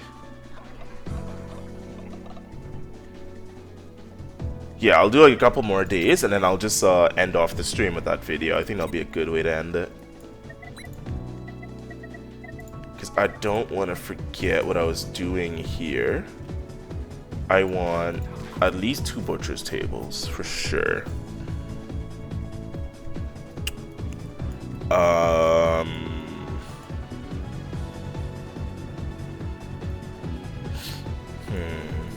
Alright, I got babies. That's why so much people are free.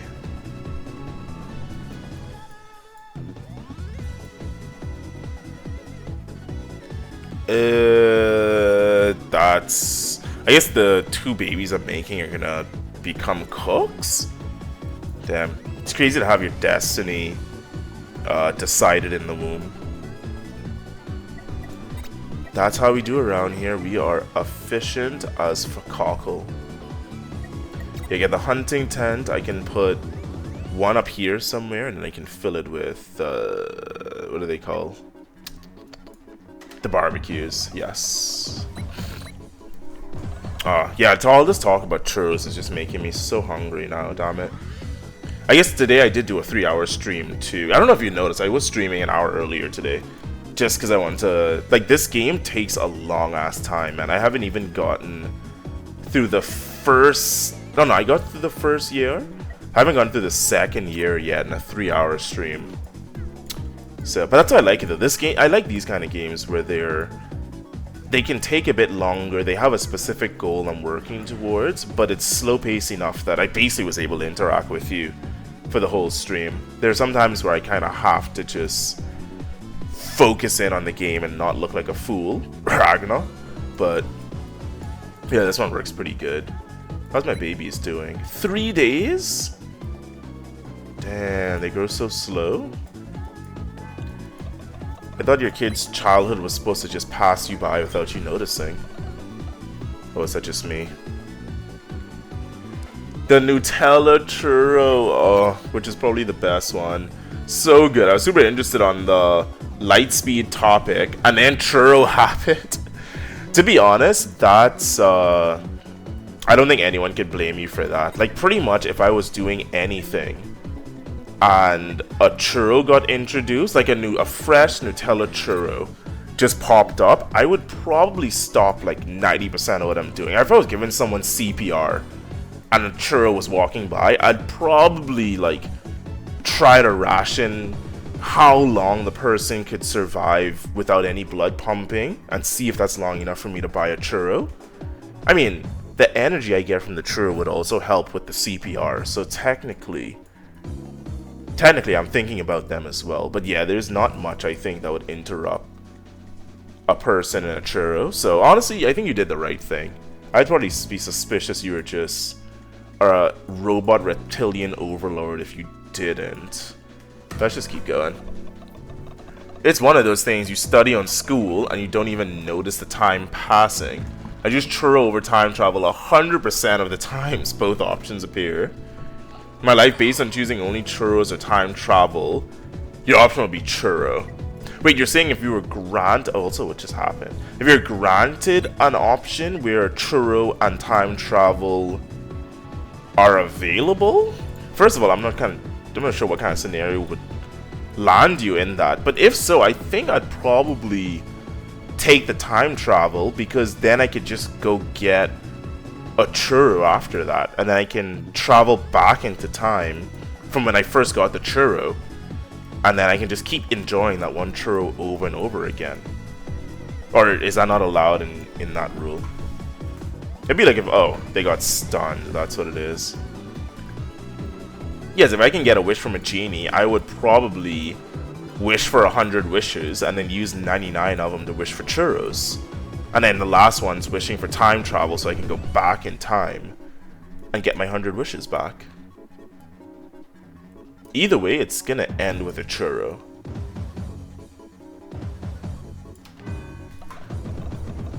My life was based on choosing only churros, and it's a multiverse of madness. Maybe it's possible. Churro universe or time travel universe.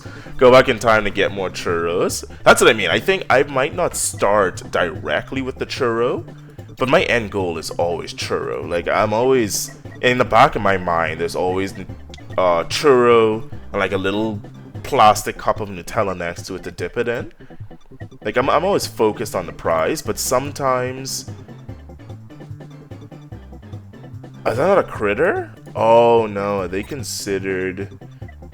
Yeah, they're... Wait, what?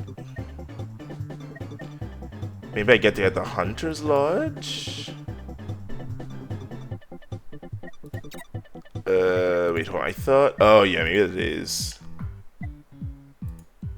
Hold on. How do I... Can you not open that somehow? Maybe the Sheepak has to be hunted with the Hunter's Lodge? Yeah, I think so. I think so, boys.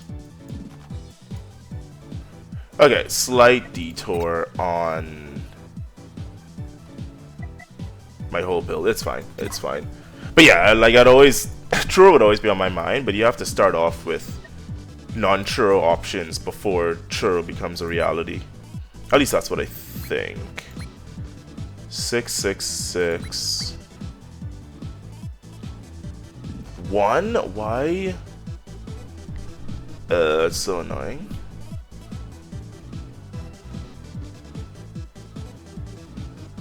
Huh. How do I get this all in sync? Takes 5 days, right?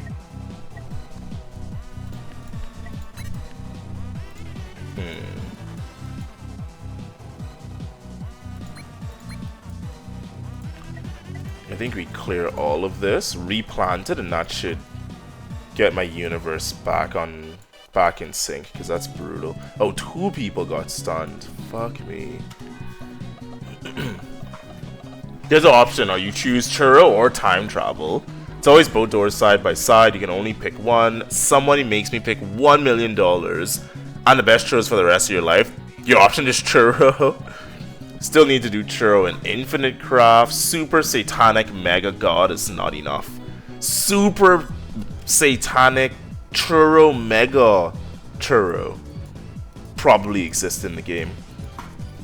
Honestly, I think I'd go with $1 million. But again, of the $1 million, I would probably spend a substantial portion of it doing R&D, trying to discover the perfect churro. So I mean, I don't know, technically if I end up spending $999,000 all in the quest of discovering and perfecting the best churro, maybe I should have just went with the churro to begin with. But I think I could probably engineer the world's best churro and still have some of the $1 million left over. That's probably the only reason I'd go for that. It's a gamble, but it's a delicious gamble I'm willing to dip in Nutella. Yeah, we just keep going here. Nope, dude, that's not how churro works. What do you mean it's not how it works? Isn't that how the individual ingredients making a churro works? Have I been churroing wrong this whole time? I might need to refresh on my churro-ness. I am a little bit rusty when it comes to the chur. And the row, I guess. Oh, I got him back. Nice. Those are in sync. Nice. Basically, I have enough seeds to support my farming and my chickens, I think. We need more people.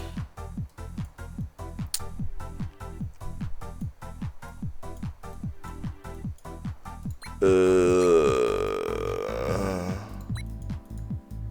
I do have a house. I'm gonna use that for more babies. Okay. I don't want to have to work my ass off to find the churro. I just want to taste the churro. It's delicious every time. Every time I eat the churro, it's better than the last one. I don't. I feel like this love affair you have with churros is not the typical churro man's experience. I have definitely had great churros and delicious, but I still feel I feel like the pursuit of the amazing churro would help make the churro be more delicious. It's like you have to put in work. You have to really want the churro. If the churro just shows up at your doorstep and it's always more delicious, at some point, can you imagine that sometime you get bored of churros because they're just so delicious that all you eat is churros? And at some point, you're just so sick of churros, it doesn't matter how much more delicious it gets, it just can never satisfy your unquenching thirst for a better churro. At some point, you're going to be knocking on heaven's door, asking God to make you a churro, and even then, it won't be good enough for you. And at that point, the true sadness and despair will set in, knowing that you will never again be able to experience a better churro. Meanwhile, I have $1 million and I'm in the lab trying to like make my bacon vanilla churro filled with cream cheese. Oh, that'd be so good.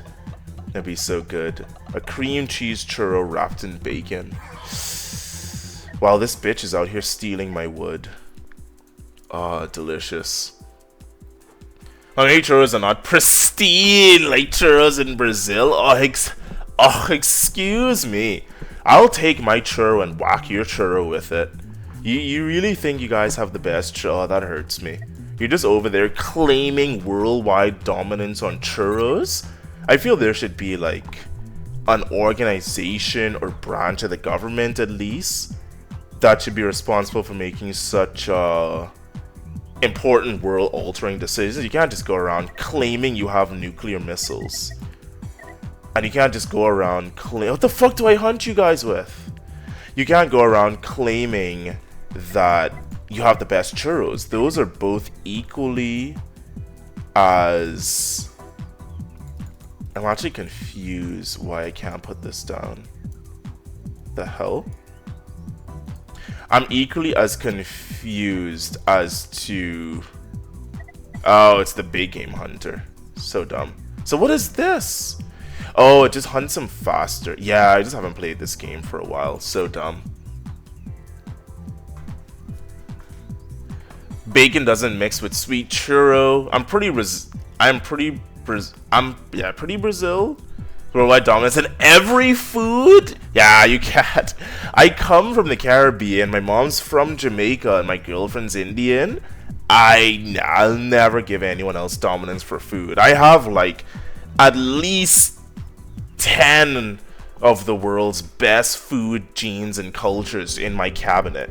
I have spices that haven't even been invented yet in my cupboard, just waiting to season a piece of meat that hasn't been invented yet. Nah, when it comes to food, that's how I know a bacon churro would be amazing. Because you know what I season my bacon with? with some black pepper, with some chili powder, and with some brown sugar. Brown sugar on bacon makes bacon amazing. And brown sugar on churros makes churros amazing. Therefore, bacon, churro, and brown sugar, I really see nothing wrong. I only see better, actually.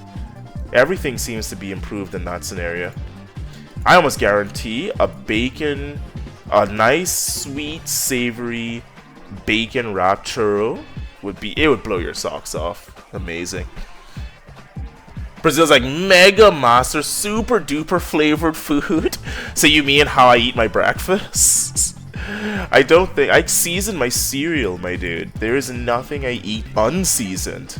I basically might as well just open the cupboard and pour seasoning in my mouth, but you have to have a side of rice with everything, so at least seasoning on my rice, but come on. Come on.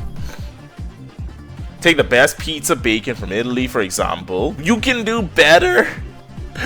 Yeah, it's fine. It's fine. One day I'll be over in Brazil, and when I go over to Brazil, I'll do some testing and see. My refined palate will be the one to make the final decision. Like, after what I grew up eating, the food I grew up eating and the food I'm eating now, I know what bad food is, I know what good food is, and I can't, like, anyone that says they just have the dominance on food, I can't accept it. I can't accept it. Until I taste it, obviously. You have to taste the food, and then I can tell you what's wrong with it and how to make it better. But until then, I won't blindly accept your food dominance. I refuse. I refuse. You might have SpongeBob with a better voice, but our churros, our funnel cakes, my cheesecake. Oh, my cheesecake, so good. Nah, I can't. Now all it's doing is just making me hungry for a churro. Wait, didn't I make churros? We ate churros last year, I'm pretty sure. We literally had people over to our house and just handmade a bunch of churros.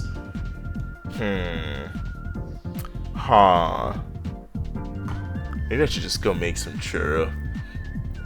Take this for example. Churro is not close to the best thing we have in Brazil. Oh, I didn't think so. Come on. Like, I'm not saying Brazil has the best food, but I'm not gonna offend Brazil's food. Come on, Brazil has amazing food. There's no way, like, you would have to be somewhere European to say that a dessert is your best food. Like, the Europeans like doing shit like that. No, your best food is gonna be something savory, something probably with, like, gravy that's been stewed, probably something that you can pour over some kind of rice or dip some kind of bread in. Like, come on, I feel I have a pretty good idea of what category the food would be in Brazil. Like, if you're gonna be showcasing off your food in Brazil to someone else, I highly doubt you're gonna give them churros.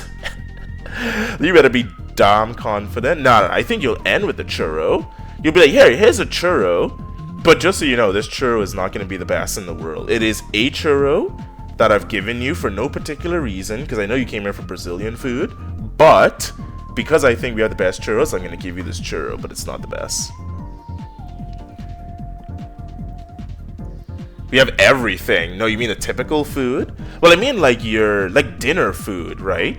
That's what I'd consider to be is like your country food, like something your mom would serve you something your mom would serve if people came over to her place. Like if she invited someone over for dinner, what kind of food would your mom serve for them? That's what I consider to be the, like, the good food for that country. Because, like, any restaurant stuff is just, at that point, it's like they're catering to the masses. That's not really representing the country. Now, if it's like street food or your mom's food is what I consider to represent, like, the country's food. Anything else after that, I think, is getting too artificial. Hold on, give me a second here, Gaizu. Give me some seconds.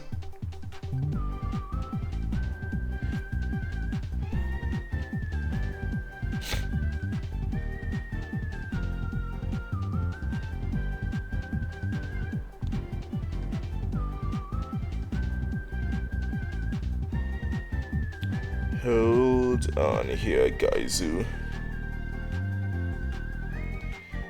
Oh.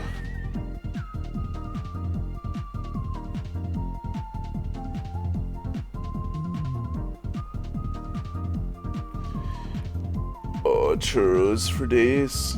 I wonder if somewhere sells churros. That'd be nice. See if there's like a churro store around.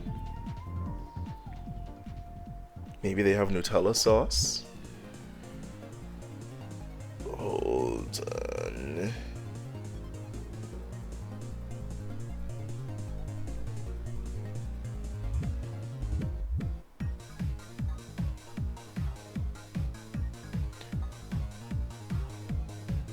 Oh.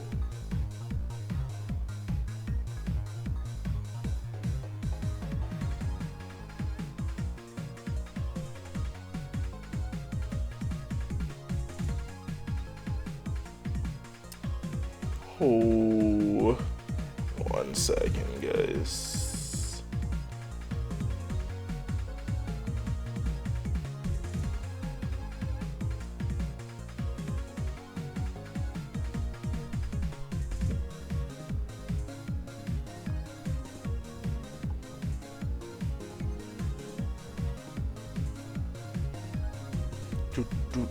Oh, this music's so banging there. Okay, I think I'm good here. My mom would serve something very special. Ooh, I like the sound of that. Another thing people don't tell food secrets here, like McDonald's sauce. Some of the restaurant chefs do stuff no one knows. It's all very diverse.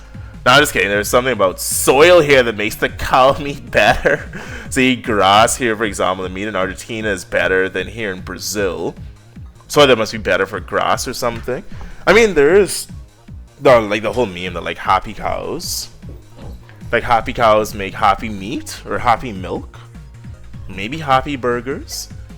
But I know what you mean though. It does depend, like basically from the top. That's why I think Jamaican food for me has always been really good, because Jamaica has a lot of like mountainous areas and areas that are more natural, so they can just have the animals like roaming and free roaming as opposed to factory farming.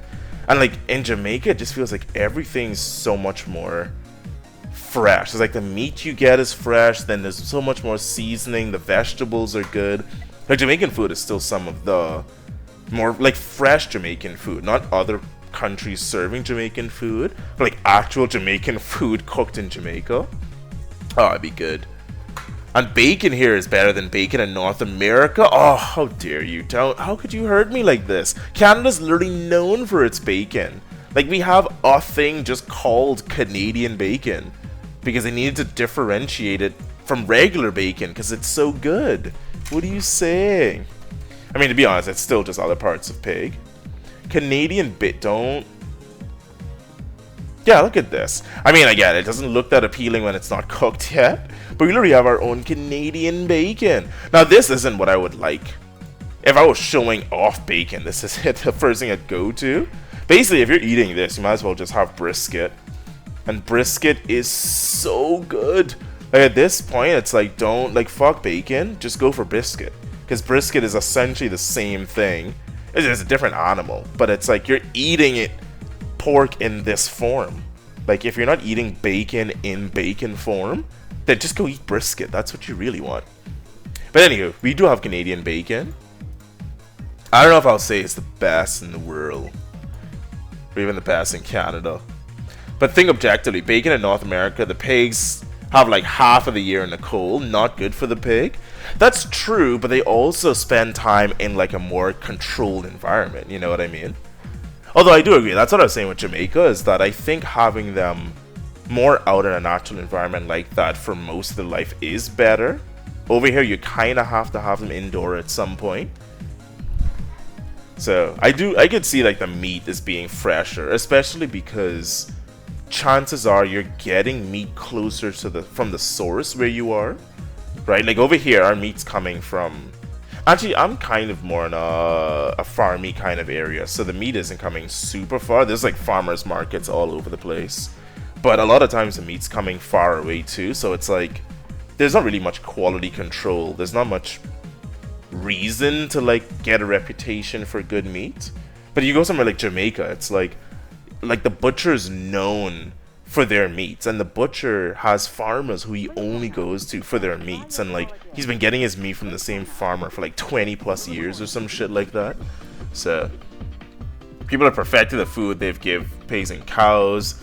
Even though they kill them, when you fail to kill a cow in one blow, you'll ruin the meat. Well, that's what I'm saying. That's why I think there is a benefit to having some of the technology. It's a similar thing with fish, right? Like when you're, especially the bigger fish, like if you kill the fish, you want to kill it quickly or it just ends up ruining the meat. But even then, it's like, I grew up, like I didn't grow up in Jamaica, but I remember going to Jamaica when I was younger, and most of the animals they kill, they just butcher them on the farm right there. Like it's not a clean process, but even then the meat still turns out good, you know what I mean? I think at those points, I'm not sure if you can tell the difference too much between one you kill at home versus the factory one, right? Now if you just like stab the cow and let it like run and bleed out for like an hour or some shit, you're gonna have a problem. But I don't know, it might be deeper than that, I'm not sure. Anyway, I gotta go get some food, man. All this food talk is making me so freaking hungry. I need to go find some food. What am I at? Yeah, I'm literally at exactly 3 hours at least for dotAGE, so that's a good time. That's a good place to end that one off. Best way to eat salmon must be like the bears do, but they eat the whole thing with head and tail and scanners. But that's just eating it fresh, right?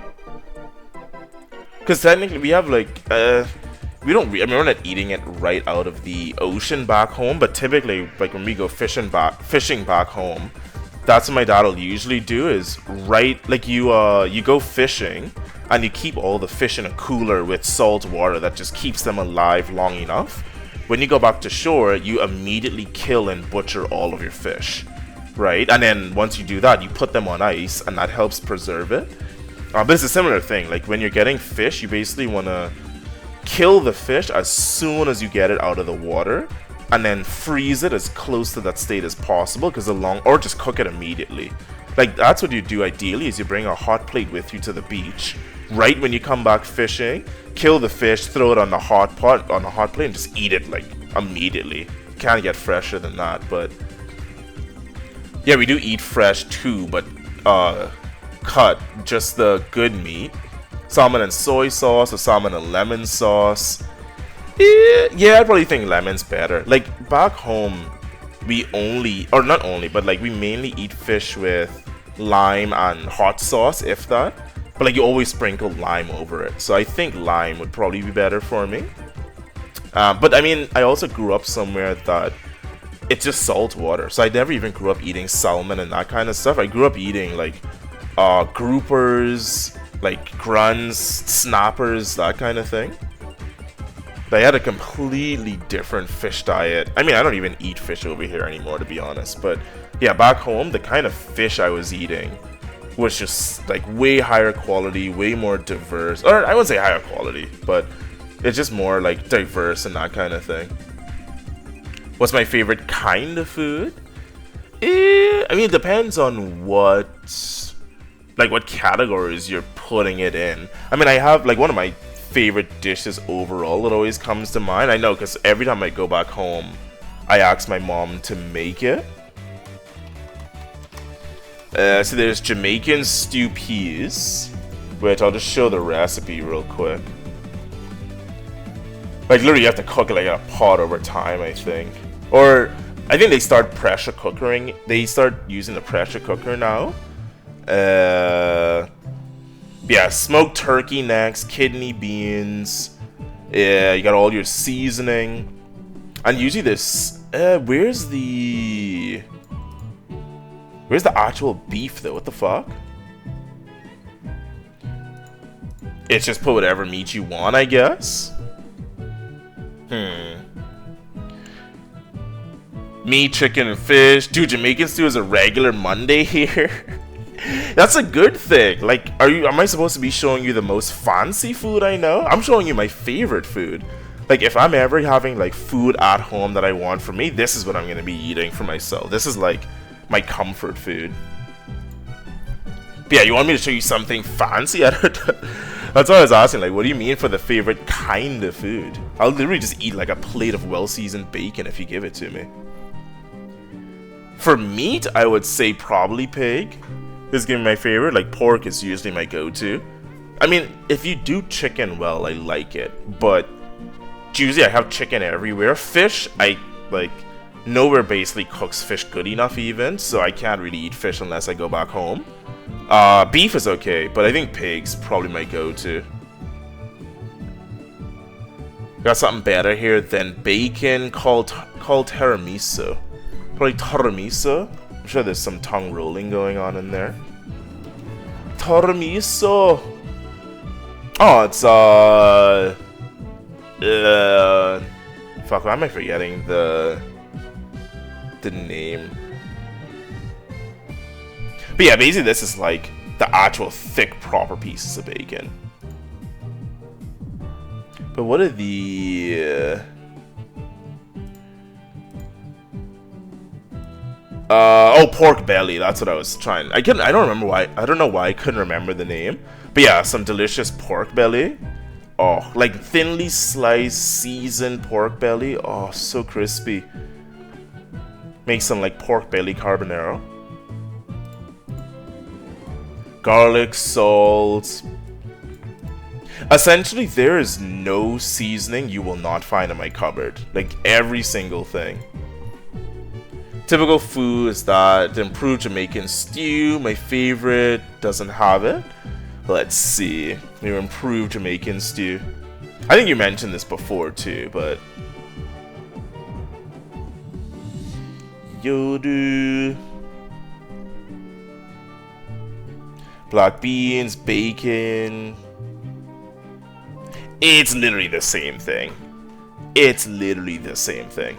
You're basically just putting, like, the recipe calls for more meat, but like when you're cooking Jamaican stew, you just put whatever you want in it, right? Like whatever meat. But no, this is literally the exact same dish. I'm pretty sure if I taste the flavor, like because it's just the meats aren't that different. There's onion, garlic, tomato, salt, black pepper, bay leaves. There's literally no flavor in here that's different than stew peas. Ah, it tastes the same. That's not the Brazilian? Okay, well then that wasn't the Jamaican stew peas. If we're pulling that, I'm gonna get... If we could only put out the past, let me find... The like world's Jamaican stew peas is probably written on a book in some Jamaican mother's house. I don't even think they have it online. So that doesn't count. Yeah, see, but for the meat, it's like you put kind of whatever. The one thing is, yeah, we don't have that feijoada. The feijoada? Is that how you pronounce it? Feijoada? Feijoada? I don't know. Something like that. But we don't have that, so that's usually not a part of it. Yeah, you get some coconut milk in there. It is interesting, because that's what I mean. It's a similar base. You have like the red kidney beans, the meat.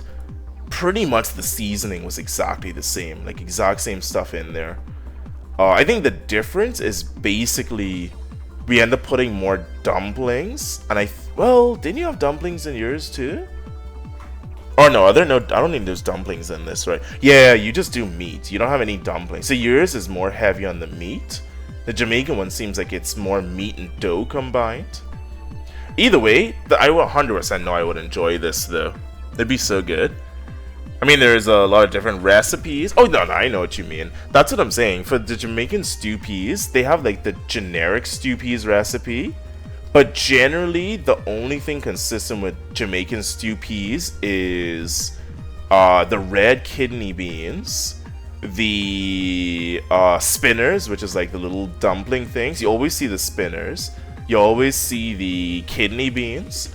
Usually, they put some kind of stew pork, right? Or some kind of like high quality beef that they'll put in there. But aside from those three ingredients, pretty much you put any other kind of meat and stuff in there as well. And the coconut milk, I'm not sure if you use coconut milk for the feijoada. I'm pronouncing that so terribly wrong. Oh, I do have to leave too. I gotta go get some. This is not helping me just staring at food all day. Was there coconut milk in this too though? No.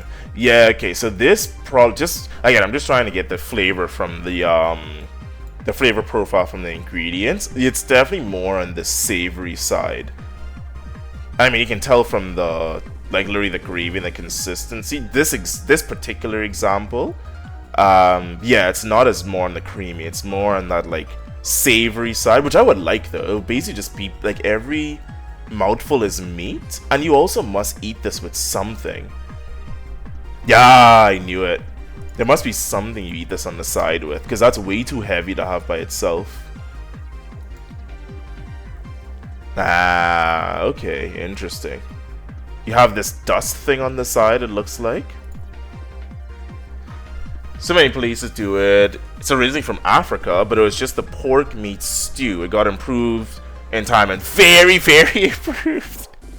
I swear, you're so convinced this is the best stew in the entire world. This is the best version of the stew. I feel you would go on like a political campaign, propaganda or not, just to make sure. Yeah, the rice banana, the tiramisu, and the farofa. Farofa looks like it's just dust though. That wasn't. It's not an actual bread thing that you eat with it. And cassava, I mean, we have that one. We just have cassava stuff back home. But yeah, it's just like a dust you pour on it. Which I guess they don't have the same thing in Africa. But what is the thing in Africa called?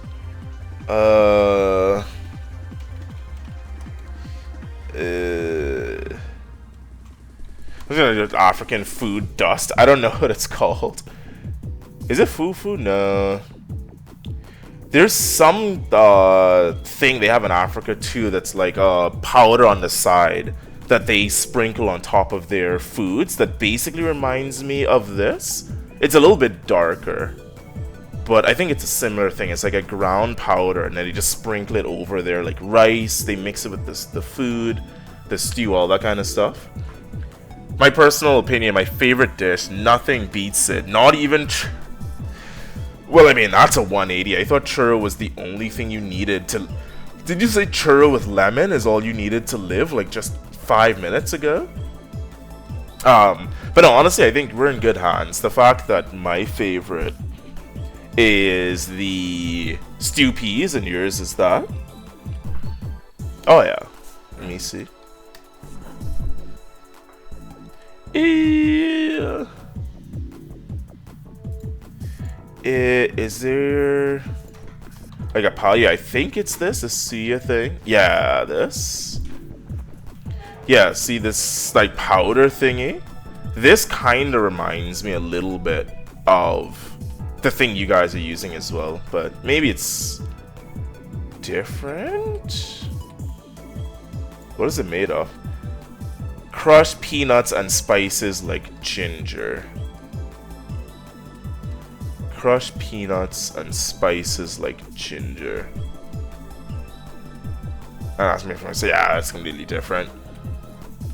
It's pork stew with black beans, rice, banana, tiramisu, green stuff. I don't know the name.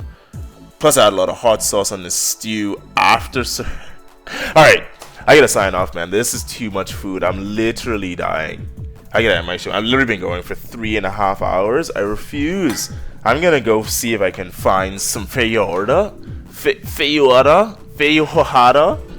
I don't know. Oh no, there's a churro guy.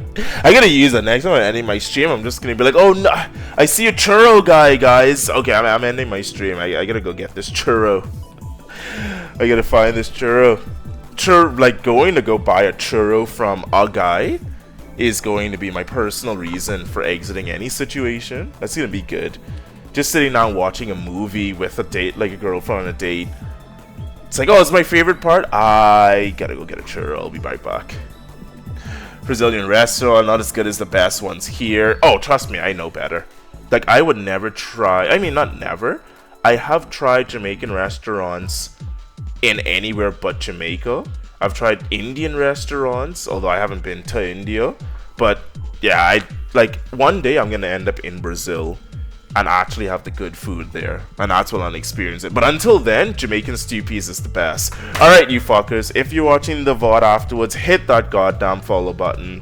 I'll be back tomorrow, same time, same place, more chimping. Go get a churro, and you guys take it easy. Later, Sylvida.